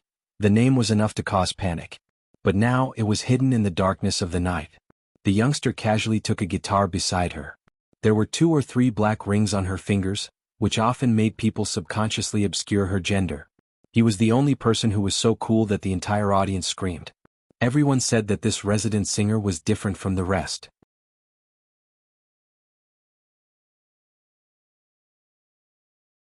Chapter 1466. There was a loud screech. It was the roar of an electric guitar. The youngster jumped onto the stage, smiling. Even though she was wearing a black feather mask, the tear mole at the corner of her eye was extremely domineering. The moment Bo Jio placed her fingers on the guitar, the venue was heated up. But other than this, it was the American police who were patrolling at the entrance. They weren't sure if it was a routine inspection or something else. Bo Jio, who was standing on the stage, saw it, but she wasn't affected at all. Her black leather jacket and the way she held the microphone looked very handsome. The song swept over. She was singing in Chinese. The bell sounded the signal to return home. In his life, there seemed to be a hint of sadness. The meaning of his black skin was a lifetime of dedication. In the struggle of his skin color, time turned possession into loss. His tired eyes were filled with hope, the rock version of glorious years. Music had no boundaries. As long as the atmosphere was stirred up, the people below the stage would naturally wave their hands along. This greatly hindered the police's actions. But they had no choice. After all, they didn't have any evidence. The only thing they could confirm was that Smith had arrived 15 minutes ago. He had even hit on someone and was swaying in the crowd. According to the highest order of the police station, Z would appear here. But there were so many people. Where would Z be? Every police officer who was on duty had a solemn expression. After all, they really wanted to catch that person. Now that they finally had a chance, how could they let it go? However, with such thoughts in their minds, no one looked at the youngster in the dark, holding the microphone. The pair of black eyes were still flashing with light, like a cat playing with a mouse. This was the start of the game. Eric came in at this moment. Behind him was Chin Imo. Chin Imo was still wearing the school uniform he had worn in China. When the people in the nightclub saw him, a hint of surprise flashed across their eyes.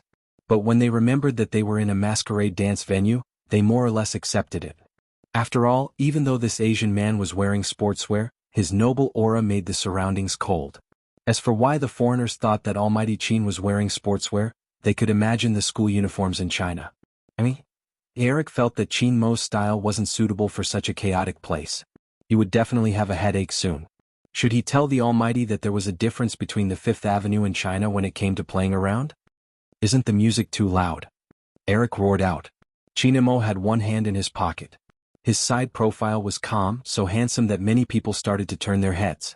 However, it was as if he had walked into a classroom. Where's Smith? This was what Chin Mo had instructed Eric in advance. Tell him to keep an eye on Smith. After all, it was a masquerade party. It would be difficult to find Harding when he put on other clothes. Z might take advantage of the chaos to get him away. He didn't really care about Smith. He wanted to know. Z, who was it? That's right. This was the reason why Chin Mo decided to come to Fifth Avenue after reading the information. The army also sent him a message, asking him to return in a few days. Before the past. He just wouldn't give up until he came to Fifth Avenue. After all, the other party was a hacker, right?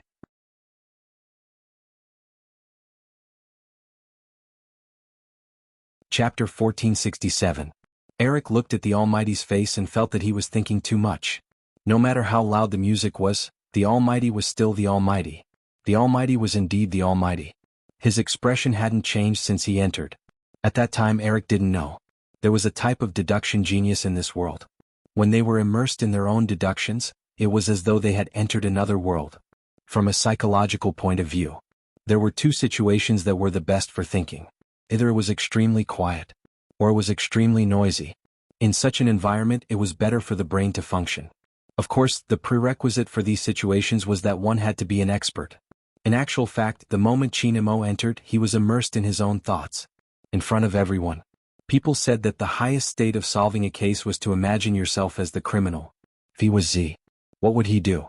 There was no doubt that the atmosphere here was good. The more people there were, the more they could do something amidst the chaos. It was best to strike when people didn't expect it. But there were cameras here. They had set up spies in advance. How would Z escape? Of course, Z was a hacker. He would definitely intercept the contents of the police's operation. What if the operation was fake? That was right. Chinamo wouldn't come unprepared. He had already made a distraction. Setting up an operation was one thing, but the ultimate goal was something else. It was a simple logic. If the search was strict, Z would definitely appear in the opposite place. If he couldn't interrupt Z's operation, he would go and intercept her. Give me Smith's location. Chinmo's handsome face turned slightly when he thought about this. His entire body was abstinent. Eric looked through the crowd and pointed at the Caucasian whose face was flushed red. This kind of scum should be beaten up. Chinamo replied faintly. Then he closed his eyes and automatically eliminated all the sounds around him. He was prepared to enter the reasoning space again. But when he did that, he realized that when the music, noises, and whistles disappeared, there was only one sound that couldn't be eliminated. The song. Chinamo opened his eyes. There was light in his eyes. Suddenly he looked towards the highest stage and frowned. A Chinese song? It's nice, isn't it? The singer is really not bad. He's the first person who dared to sing a Chinese song here, Eric said and automatically hummed a few lines. Chinmo's voice was low. The glorious years are affecting my thoughts. Affect my thoughts. Eric didn't really understand the world of experts. Chinmo's gaze dimmed. Chinese is my mother tongue and I often listen to this song. The more familiar something was, the harder it was to eliminate it. Ari still didn't understand. Chinamo had to find another way. Can I go to the backstage of the nightclub? Yes. Eric showed the things. I specially applied for a search warrant. Chinamo took another look at the person on the stage. Because of the mask, he couldn't see her face clearly. The only thing that left a deep impression on him was the pair of eyes that were as dark as the night, as well as the glowing mole under her eyes. The more unique something was, the easier it would leave a deep impression. This had a huge impact on Chinamo.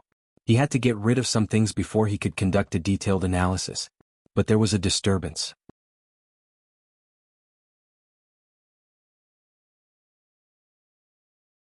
Chapter 1468. Just as Chinamo lowered his lids. He didn't notice that the young man singing on the stage was looking at him wantonly. No, it should be said that Bo Jio wasn't looking at him at first.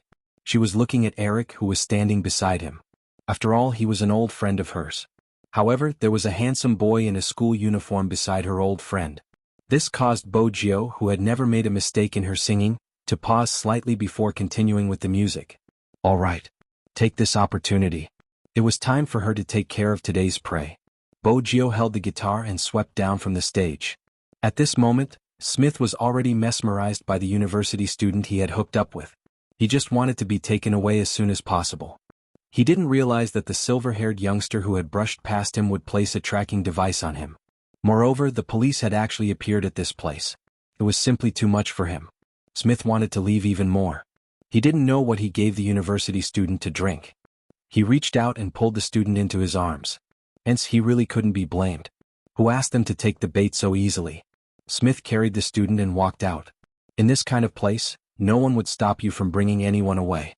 Moreover, he had a guilty conscience, so he would definitely avoid the police's sight. However, he didn't know that leaving this place would be the start of his bad luck. At this moment, in the surveillance room at the backstage of the nightclub, Chinamo looked at the 8 screens in front of him. His handsome side profile was still the same. Speed up. The person in charge adjusted the speed for him. Chinamo didn't even move his eyes. As fast as you can. The person in charge paused for a moment before adjusting the speed. Eric's eyes were about to blur. He could only see the people moving so quickly. Anyone's eyes would be able to take it. After watching for less than a second, he couldn't help but rub his eyes. But Chinamo didn't seem to have any changes. It was as though he could clearly filter and eliminate the images in his mind before confirming them. But this time, nothing. How could it be nothing? Something must have been left behind. Chinamo reopened his eyes. The so-called deduction was to grasp the important clues. And the more successful the criminal, the more likely he was to be a magician. When you were too focused on something, you would often neglect the most important details. In that case, the opponent's magic trick would be a success. And the people watching the magic show would never understand what had happened in the end. Z didn't need to disguise herself at all. Not a cleaner. He wasn't here for clients either. She didn't even pretend to be a university student trying to trick Smith. Who could Z be? Perhaps he should think in a different direction. For example, the best view. Chinmo's eyes deepened. Rewind to 30 seconds ago and lock on. Ari had no idea what was going on. One of the scenes paused. It was the young man with the guitar standing on the stage. The young man had a black feather mask on his face. He was wearing a leather jacket and looked extremely handsome. He was playing the guitar well. Eric didn't understand. Why did the Almighty ask them to stop at this image? Another 50 seconds. Chinamo ignored Eric's gaze, his voice as calm as ever. Eric opened his mouth and was about to speak when he was stunned by the scene displayed on the screen.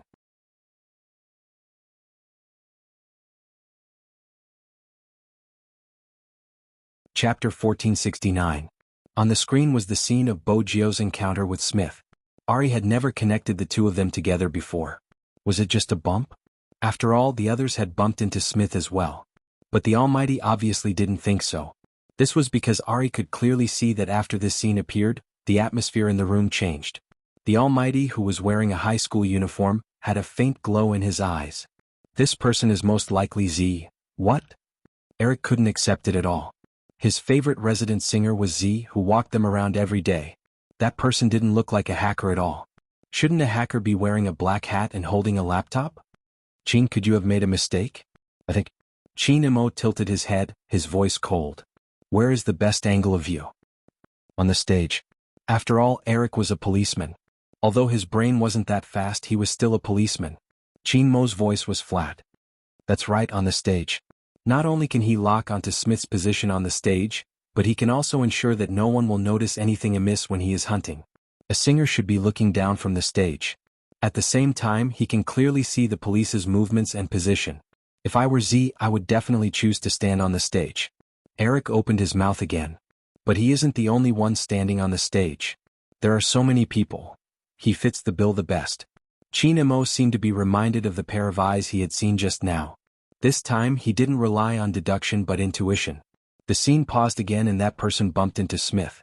That collision seemed casual, and it even seemed like there were too many people to avoid it. In fact, the subconscious inclination of a person's body would reflect their psychology. It wasn't that he couldn't avoid it in time, but there was an 80% chance that he had deliberately bumped into it. He turned to look at Eric and said, "Now, Smith's position."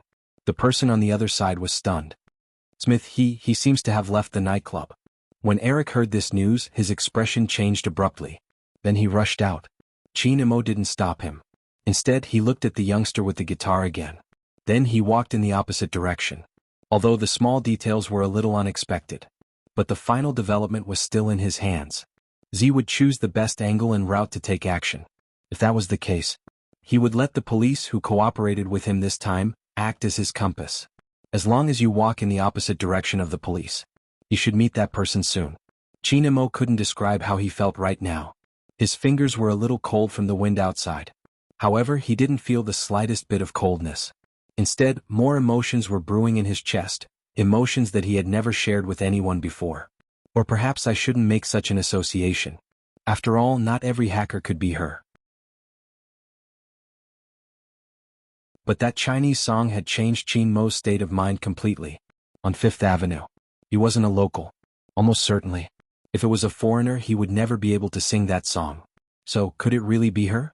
The little tiger that he had been looking for 13 years but had no idea where she had gone? It was as if the moment he closed his eyes, he would be able to see that person's small figure. She rolled around on his bed. When she was naughty, she hugged him and called out to Momo. When she had a toothache, she covered half of her face with her left hand and didn't forget to get milk for him. She seriously said that she would be obedient and held a small money pot, saying that she wanted to buy him every day. Sometimes, when he was asleep, when he was looking out of the window, that soft little paw would stick to the side of his face and say softly, "Momo, do you want to go back to China? Do you miss your mother? Then think about it carefully, I will accompany you." She acted like an idiot. She thought that he was a girl.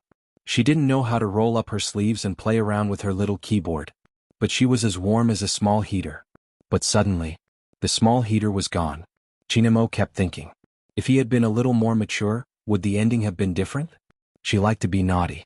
He was raising a child, so it was okay to indulge her. Why did he quarrel with her at that time? The first year after she disappeared. He was still angry. He was angry that she left just like that, not even telling him anything at all. Didn't she think that that person did something wrong and misunderstood that she went out to play with little William? She just needed to punish him a little. Even if they didn't meet for a month, 3 months, or half a year, it would be fine. Could it not be so long? She would probably never understand what he regretted. What fun things did she see? What delicious snacks did she eat? What friends did she make? Did she grow taller? She should still be as naughty. But he didn't know if there was anyone who would buy her sweets when she wanted to eat sweets. Now that she was so big, she should know how to roll up her sleeves. He couldn't fall every time he took a step. Qin Mo paused in his footsteps, tilting his head as though he was smiling. If Ari saw this scene, she would definitely be shocked speechless. Almighty Qin actually knew how to smile. That genius actually knew how to smile. Qin Mo indeed smiled. Even he didn't know why. Perhaps, whenever he thought of that person, his heart would naturally soften. There was a 90% possibility. Most importantly, the little tiger also had a tear mole under her eye. But it wasn't obvious at that time. When she grew up, she would probably be very beautiful. Achoo! Bo Jio sneezed lazily as the wind blew against her.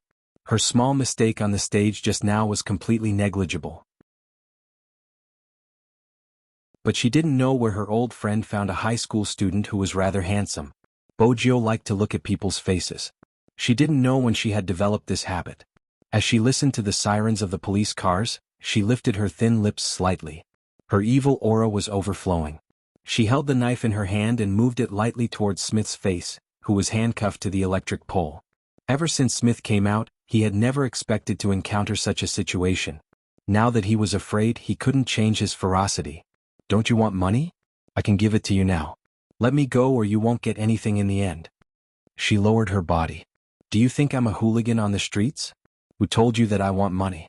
A scumbag like you should stay in prison and not go anywhere. I'll give you a chance now. Do you want to die or tie yourself up and be thrown at the entrance of the police station?"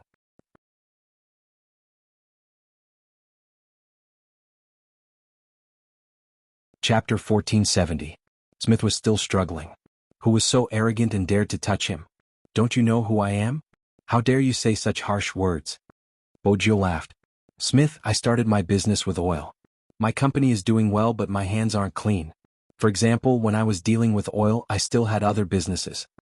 When Smith heard the last sentence, his face turned pale and he narrowed his eyes. "You asked me if I knew who you are." Bojo tilted her head. "Now, it's my turn to ask you if you know who I am." Smith wasn't sure of her identity. That was why he didn't understand how this youngster knew about him. "Remember this name." Bojo raised her hand and sprayed a letter on his chest. She said slowly, "Z." When the letter was formed, Smith's eyes widened. Now he trembled. There wasn't anyone in the entire Fifth Avenue who didn't know about Z. Anyone who was targeted by him wouldn't be able to escape. They would all be sent to prison. However, Smith didn't expect Z to be such a young man. At this moment he was really afraid.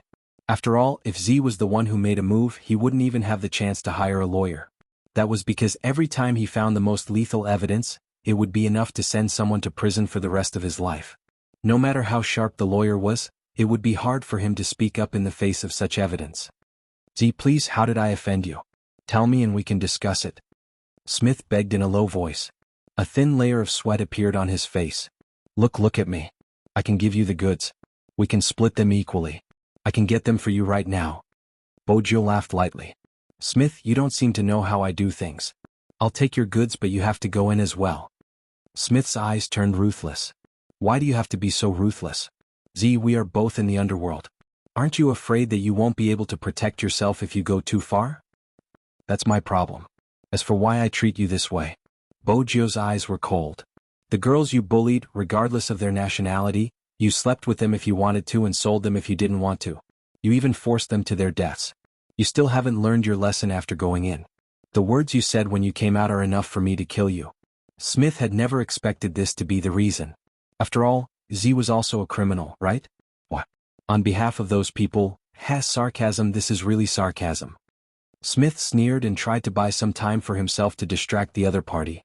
Z, don't you think you're very hypocritical? You're obviously doing bad things and your money doesn't come from a clean source.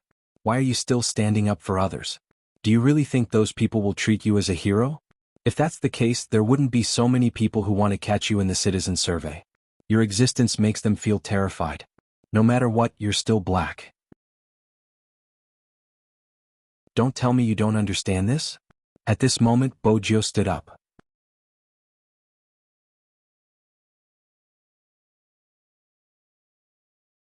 Chapter 1471. Smith was stunned by the sudden aura. He couldn't say a word. Bojo glanced at him. That was the last time she looked at him. I've never been innocent, but it's obvious that we're different. Swoosh. The black cloth fell. Bojo opened the Lamborghini's door. She adjusted the time sequence manually and patted the car window. Little Blackie, I'm counting on you. No problem, master. The stripes of the smart navigation system formed the same pattern as the sports car that suddenly accelerated. Smith didn't know where he was. It was dark everywhere. Bojo turned and stepped onto the motorcycle. She had to lure the police cars away. That was fast. Bojo chuckled lightly. She put on her helmet and rushed towards the most crowded place. The battle axe automatically hid in the darkness. As for herself, when she came out, she had already blended into the crowd on the road. The opera performance had already started. A huge pumpkin car appeared in the middle of the road. There was also a white horse wearing a helmet and a magician with a white pigeon on his hand. The festive atmosphere was very strong. It seemed to be welcoming an invisible celebration. Bojo had already shaken off the police. She still had a ticket in her hand. She looked just like an ordinary audience waiting to enter the venue. At such a time, shouldn't she let herself enjoy a perfect opera? However, just as she was about to walk forward, suddenly the surroundings changed. More police cars rushed out. That wasn't all. Even her back was blocked. This had never happened before. When Bojo looked up, she could only see a slender figure not far from her. He was still wearing his school uniform. Because of the strong light, she couldn't see his face clearly. Her natural instinct told her that there was some danger. She didn't continue walking forward. She had been careless. She hadn't thought about the high school student beside her old friend Eric. Now it seemed like he wasn't simple. She wanted to take the opportunity to break through from the right. Hence, her footsteps became casual. At the same time, she turned on the communication device on her left ear.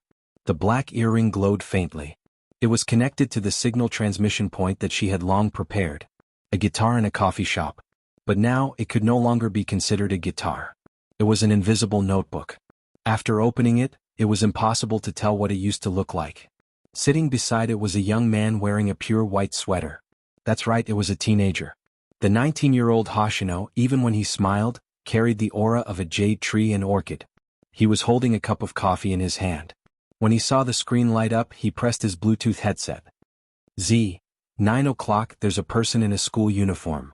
Bojo glanced over, the surrounding terrain flashing past her mind. Help me stop him. Hoshino's eyes flashed. Understood. He strolled in the direction of the main road.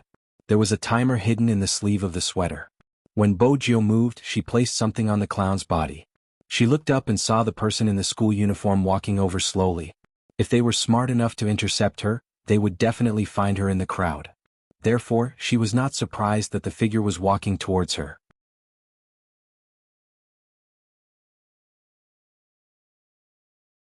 Chapter 1472. Hoshino. Bojo glanced over and knocked on her wrist. At that moment, Hoshino pressed the timer on his hand and shouted, "Bomb!" Then he moved to the side and hid in the crowd. His sentence was a bomb. Everyone stopped in their tracks. They even panicked. Eric immediately raised his hand. "Quiet, everyone be quiet." No one could calm down. How could anyone calm down at this moment? The scene became chaotic. If it wasn't for a certain high school student who had grabbed the clown with his left hand when he was passing by, no one would have been able to react. Perhaps they didn't know where the bomb was. When Eric saw this scene, he was so nervous that he was about to break out in sweat. This was the opera house. If something happened here, the casualties would not be small. What should he do? What should he do? Just as Eric was about to get the bomb disposal expert to get close to the clown, suddenly there was a loud clang. Chinamo had used a metal rod to knock on the pumpkin car. Just for a moment. His voice was so loud that everyone fell silent for a moment. Everyone looked in his direction. Chinmo's gaze was as calm as usual. Even his body was the same. It was as though he could feel the cool breeze just by standing there. The bomb is fake. Z is using it to divert everyone's attention. Eric paused. He believed Chinmo's words. There was no reason not to believe him. After all, ever since the Almighty appeared, he seemed to be able to predict Z's actions. It was as though he knew Z from the start and understood her very well. But in this situation he couldn't just rely on deduction. What if the bomb was real? The countdown has started. More sweat formed on Eric's forehead. Chinamo placed the thing in his hand. "Believe me, it isn't a bomb." "All right, brother. If it isn't a bomb, why don't you hold it yourself?" Eric almost shouted this sentence. Chinmo's eyes moved slightly. "I have to find her." Her? Because of the grammar, Eric quickly guessed that the person he was looking for was a female. "Oh no, Chin, what kind of situation is this? Are you still thinking about finding a beauty?" Chinamo pressed his finger. "Look after this fake bomb." "Ah? Wait a minute. What if it really does?" Eric couldn't control himself. "This is a countdown." Chinmo's voice was calm. "How can I fool you without counting down? If it's that person, she's best at being mischievous. However, I believe that regardless of whether Z is her, according to Z's style of doing things, she wouldn't implicate innocent people. Hence this bomb must be fake. What's more, there was a 90% chance that it was a certain little tiger that he raised. That was because no matter how black the little tiger was, it would not eat people." "Hey Chin. Eric didn't think that the man would really leave the bomb in his hand. His whole body was shaking. The young man wearing the black feather mask in the crowd cursed softly after hearing the other party's words. He quickened his pace again and even cancelled his usual program to watch the drama. The black trench coat he was wearing seemed to be able to bring out the wind. Everything that had happened today had started from the moment she saw that good-looking high school student.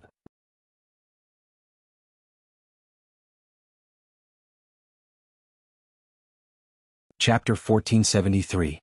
Bojo thought about it. It didn't stop her from changing. Those who hadn't seen it would probably find it hard to imagine such a scene. Even in the crowd. She could casually grab the hat from the other party's head and put it on her own head.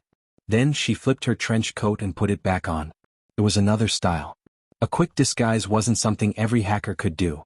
As the young lord, Bojo seemed to have an innate talent in disguise. Eric was still holding the bomb in his hand. It was about to explode in 5 seconds. He shut his eyes tightly.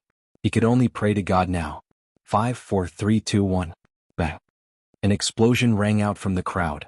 There was a sound, but it wasn't the least bit lethal. Instead, there were colorful stripes floating in the air. Ari was scared to the point of losing half of his life. The bomb was still singing.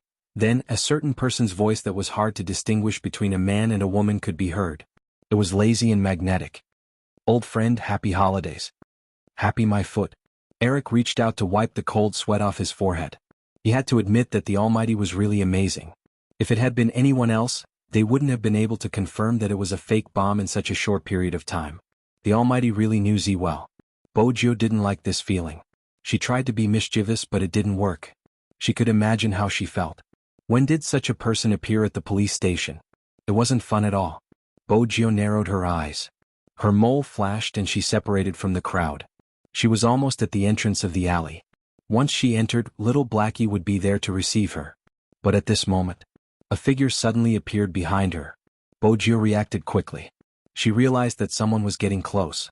Her long legs flew over instinctively. The curve of her body was handsome.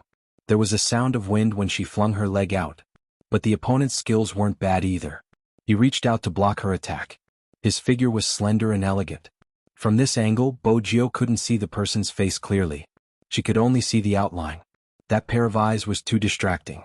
How could he have such eyes? They were black, but they seemed to be hidden in the galaxy. If it wasn't for the special situation, she would have stopped to admire them. Unfortunately, it wasn't just the wrong time. This person was dangerous. She was in the dark. He is blind. Under the light, she could only see the curve of his chin. He seemed to have said something. She wasn't sure if she had heard wrongly. Come back with me. What? Bojio frowned. She wanted to listen more carefully since the surroundings were too noisy. Hoshino's voice came through the earpiece. Z, the police have gone to your place. He couldn't be distracted by beauty anymore. The police HQ was probably enlightened all of a sudden. She actually sent such a person to use a honey trap on her.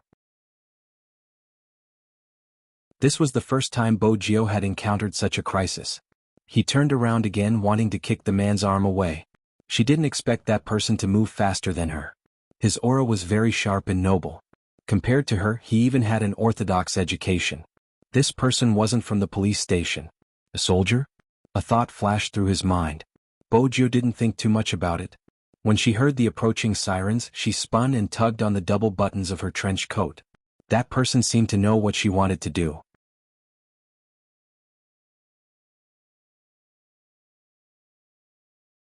Chapter 1474.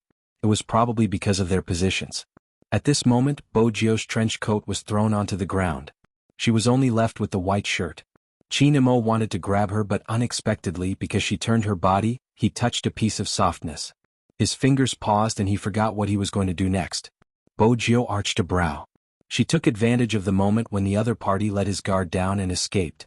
She kicked the thing beside her and dashed forward.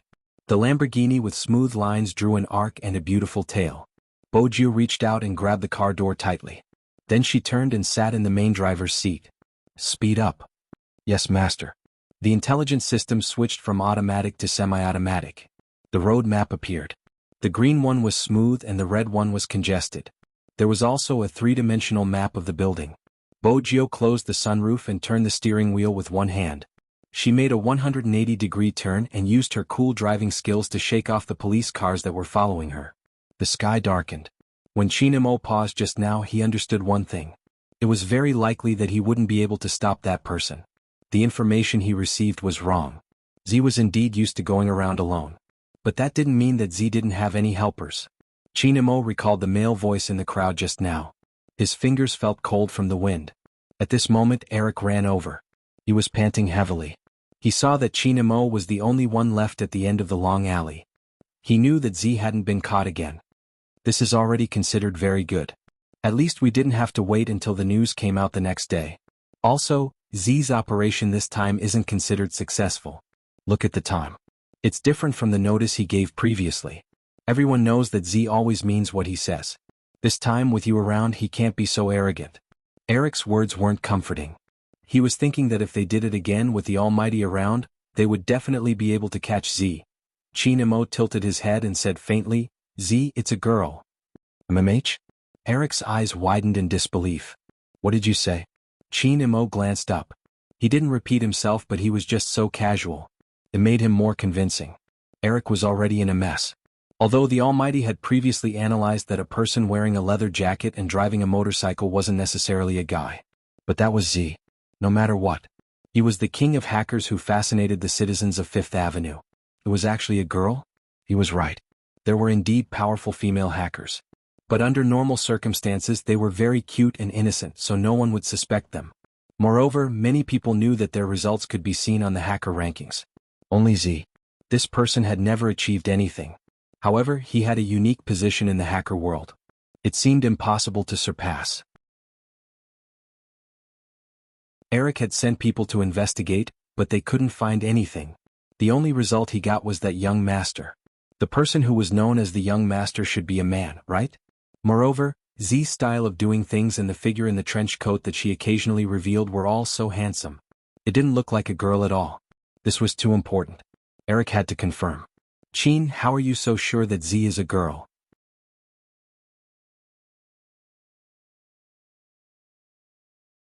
Chapter 1475. Bo Jio, who was driving the Lamborghini through the traffic, seemed a little different from before. The navigation system adjusted automatically, reflecting her emotions. Master, through the seat cushion, it is telling me that your heartbeat isn't right. Did you run too fast just now? It had to be said that Little Black's question came at the wrong time. This was the first time Bo Jio's chest was touched by someone, and it was a stranger. Something seemed strange. She reached out and tugged her collar, maintaining her suave and devilish demeanor. Shut up.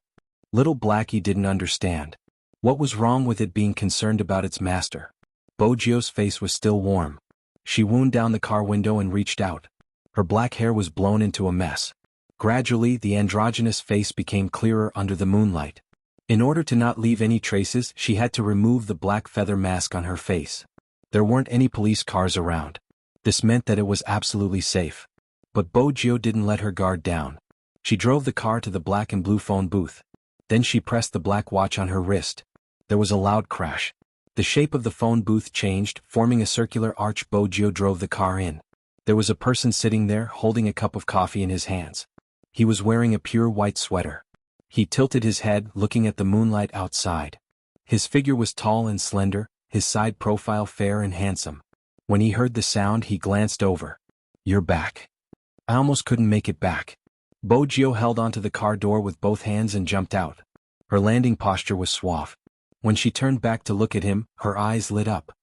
This group of people knows how to use the honey trap on me. How despicable, don't you think so, Hoshino? Hoshino chuckled when he heard that. He thought of the elegant figure he saw on the street before. You like that type? Mitch, it's all right, pure. Bo Jio took a can of chocolate milk and held it in her mouth. Her eyes were dark. It's a pity I couldn't see his face clearly. Hoshino took a sip of coffee. He doesn't have much to do with the purity you speak of. Even if the person was wearing a school uniform, as long as he stood there, he would give off an oppressive feeling. How unfathomable was he? Regarding the fact that Z had used the word pure on him, Lin Sanjiu was shocked. Hoshino was just listening. After all, only Z would think that way. But the more Bo Jio thought about it, the more she felt that she was right. After finishing a can of milk, she threw it aside casually. It was a handsome move.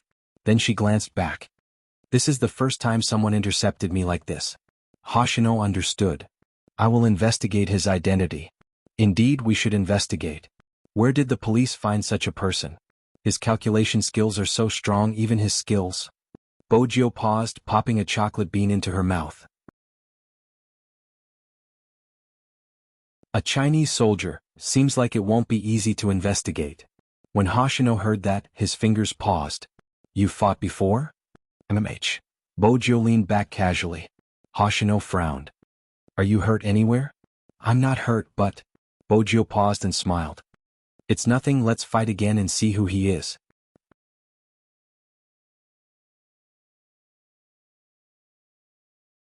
Chapter 1476. Bo Jio wanted to investigate Qin Imo. Qin Imo wanted to find Z even more. Even though the lingering sensation on his fingers affected Almighty Qin's thoughts. But something in his nature hadn't changed. From 90% to 99%, he could confirm that it was that person. In the bathroom, Qin Imo looked at his palm. His thoughts were still wandering, but it didn't affect his calculations. He could confirm that his little tiger had grown up. He couldn't help but smile. When he realized what he was thinking about, Qin Mo's ears turned red. In the end, he laughed softly.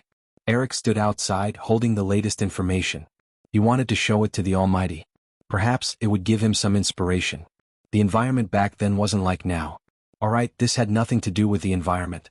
It was the hotel that Eric found. The soundproofing wasn't good. Eric couldn't understand. Could it be that people with high intelligence were different from them? Their way of relieving stress was to be happy in the bathroom? What was the Almighty so happy about? Just as Eric was about to make a guess, the bathroom door opened. Qin Imo walked out. There was a white towel on his black hair. The tip of his hair was still dripping water. His smooth mermaid lines were smooth. Even Eric, a man, was stunned. Wait a minute. Wasn't the Almighty a high school student? When he wore his school uniform, he looked fair and cold. He looked like a harmless prince. Why did he look like a different person without his school uniform? He had to admit that the school uniform in China was a good thing. After wearing it, it gave off a different feeling. As for which feeling it was up to the person who wore it. But Qin Imo was different from others.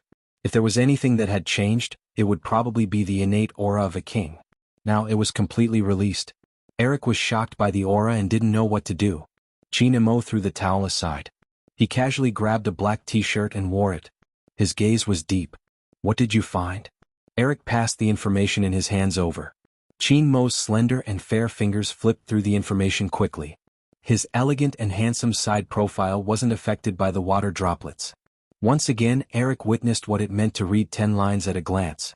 Chin Mo didn't just read quickly. More importantly, he could remember everything after reading it. His light-colored eyes seemed to be able to reflect those words. From the perspective of inference. Add in the areas where the criminal often committed the crime and some of the more subtle areas of activity. He would be able to calculate where the other party lived. If he were her. No, that's not right. He could not empathize with her. According to a certain someone's character of being mischievous in everything, it was possible that she had deliberately left some traces behind. Therefore, he had to distinguish which marks were real and which marks were left behind after being naughty. With this in mind, China Mo flipped through the stack of documents again. It was obvious that this time what he saw was targeted. Fine discrimination and curve analysis. Many people say that reasoning is based on psychology. There was nothing wrong with that. However, advanced reasoning would definitely include mathematical calculations. Anyone who had seen the dedication of Suspect X would know that Stone God was the best example. Geniuses were often lonely. Not many people knew that mathematics was not that simple.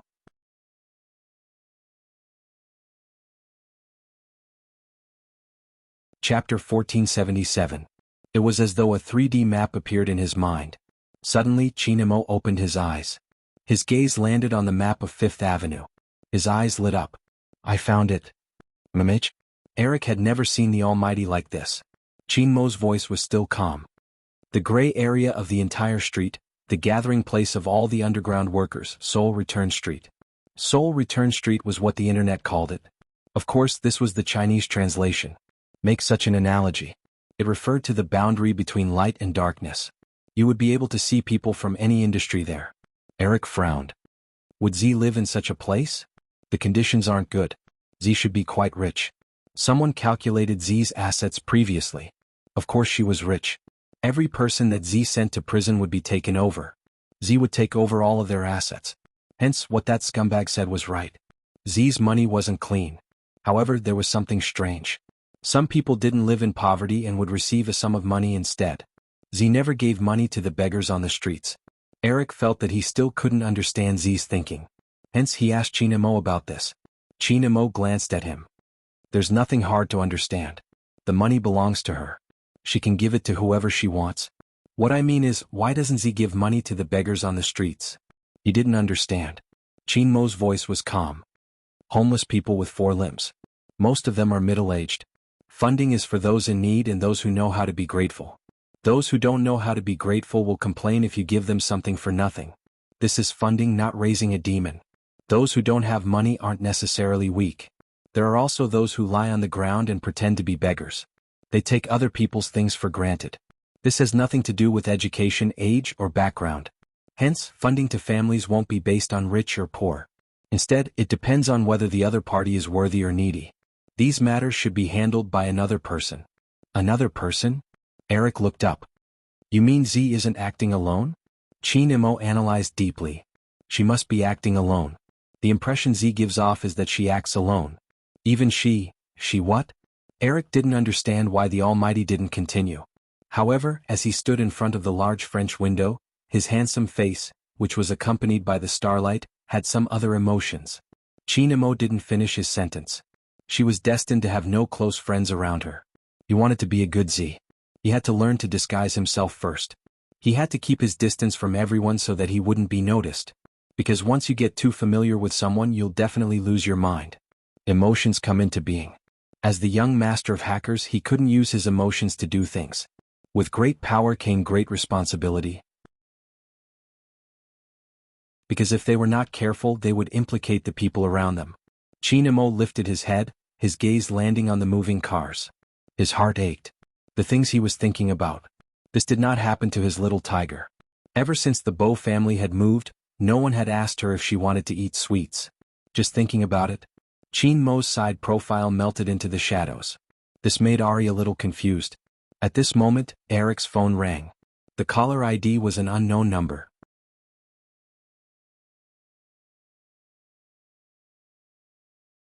Chapter 1478. All of a sudden Eric's eyes widened. His right hand froze. His first reaction was, "Why do you have my number? Is it strange that I can even find the number of the people in the police station?" Boggio sat on the chair. She wore her earphones on her messy hair. "You guys are really smart now. You actually learned how to use the honey trap on me." "But Eric, I'm afraid even you haven't figured out the other party's background." Eric's expression was probably too special. Chinemo, who was standing by the window, retracted his gaze and placed it on his face. Eric wanted to say something, but the person on the other end laughed again. "The honey trap is not bad. I will look for him." The moment he finished speaking, the sound of the phone being cut was heard. Next, Eric met the Almighty's cold gaze. He automatically said, "It's Z." In that instant, Chinemo lowered his gaze. It was as though there were waves crashing. Even though he knew that the other party was probably using an internet phone and couldn't be traced, he still didn't want to give up. In the end, his fingers gripped the phone. His back view seemed a little lonely. This was even more so after he reached Seoul Return Street. Because the clues were broken. Admittedly, no matter how accurate the inference was, it didn't seem to be of much use on Z. Or rather, after 3 days of investigation, Chinemo had a clear feeling that she was no longer here. Chinmo's feeling was right. Boggio was indeed no longer here. She had grown so big. After becoming the young lord of the hackers, Boggio knew what she had to do. It was better to try less things that she was interested in. Especially those good-looking geniuses. The small towns in Europe were all very peaceful. Even though there was an ancient castle there. The ancient castle seemed to have some history. In the courtyard, the butler dressed in a tuxedo was trimming the branches and leaves of the trees. He had a snow-white beard, but his face gave off a gentlemanly charm. Occasionally he would glance at the pocket watch in his hand. Young Lord came back at night. Just like every other time. He wouldn't come back often unless it was on this day. March 13th. The true identity of the hackers was discovered once again. After Master left, he never came back. Ever since that day, young Lord was different. The butler lifted his eyes and looked at the figure standing under the tree. Other than him, no one knew what the young master was thinking. Because she was handing out candy to the kids at the ranch. Only when young master was around would the children come over. The young master sat there with his head raised. No one knew if he was looking at the sky or something else. A child asked, "Bo, why do you always like to bring us sweets?" Boggio didn't reply. She smiled devilishly. "This question is more complicated. It's probably because I want someone to carry a piece of candy with them one day. Do you have it with you?" The children's eyes were wide open, as clear and beautiful as the blue sea and sky. "MMH," Boggio replied, still smiling. "It would be even more blissful if I could just take it out from my pocket." Well, the children were also looking forward to it, and their saliva was swirling. Back then she had never expected her wish to come true. So there really was such a person in this world. Regardless of whether he was wearing a combat uniform or a military uniform, or even camouflage during training.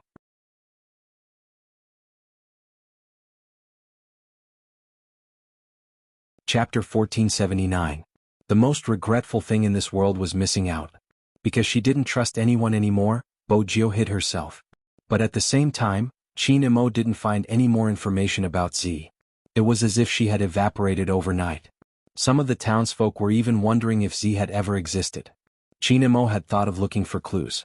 Most of the clues were fake, but he didn't give up. He dug bit by bit. But he had never thought about it. He cared too much about what happened to a person. Something else would happen. This was probably what people called the butterfly effect. Because the person who placed his attention on him would definitely think of a perfect plan. Starting from what he cared about would achieve the best effect. Hence, a plan slowly unfolded. First, Fanjia came. Everyone knew what had happened. Her thoughts didn't come to fruition. Chinemo was still the same Chinemo. But this was the first step of the hypnosis. It was also the first step for the other party to confirm that Z was able to break through Chinemo. No matter what Chinemo did, there would be more in the future. Hence, a month later. At the border crossing, news about Z appeared again. Boggio went there. Chinemo went there too. But Boggio went first. And Chinemo went after she left. Someone gave Boggio a clue about Mr. Bo. Hence, she came over and had some impulsive thoughts. She probably didn't expect that the video of her jumping into the sea would be recorded and edited again. She just had to wait for that person to come. To the other party. To Chinamo, the difficulty of carrying out the mission was very high. Compared to using weapons, psychological warfare was the key. When he sneaked into the location, he understood what he would encounter this time. Rescuing the hostages was the first task. But he didn't know who to rescue. Or rather, he couldn't differentiate the level of hypnosis. That mission was as described previously. No one wanted to carry it out. It wasn't just complicated. It would defeat people. At the start, Chinamo hid very well. After all, he knew what the other party wanted to do. Then he saw the search information left on the computer. Then he understood that these people were also looking for the person he was looking for. And they seemed to have gotten the answer. Even some clues were from when he was at Fifth Avenue. Because he had investigated too deeply, they were able to conclude that Z wasn't a man but a woman. These were all based on his previous analysis. The other party even noticed this. Mr. Bo making use of Mr. Bo's information would attract Z's attention. If Z was her, she would definitely come here. After Chinamo realized this, he couldn't devote all his attention to the next mission. Even if he knew that he was going to face someone who could plant a seed in his heart. Once the seed was planted, it would take root and sprout. If he had a psychological problem, he shouldn't have continued. Under such circumstances, there was no way he could defeat his opponent. Chinamo leaned against the wall. His black hair was still messy. No matter what logic told him, it wouldn't work. But at that point he didn't have much time to think. The only thing he could think of was that the information he had obtained from the fifth path had allowed the other party to find clues about her. It was probably the same mentality. In the end, everything was over. When Chinamo saw the video, he was thinking while he was soaking in the river. He did not reach out to stop her. It was he who did not reach out to hold her back. It was all because of him. You're tuning in to the Han Lee's Wuxia Chronicles YouTube channel. We're so grateful for your support, and don't forget to subscribe to join us on this incredible journey through captivating stories. Your generosity through donations truly makes a world of difference, as it's the primary source of revenue that allows me to expand and enhance this channel for you. Thank you from the bottom of my heart for being a part of this adventure.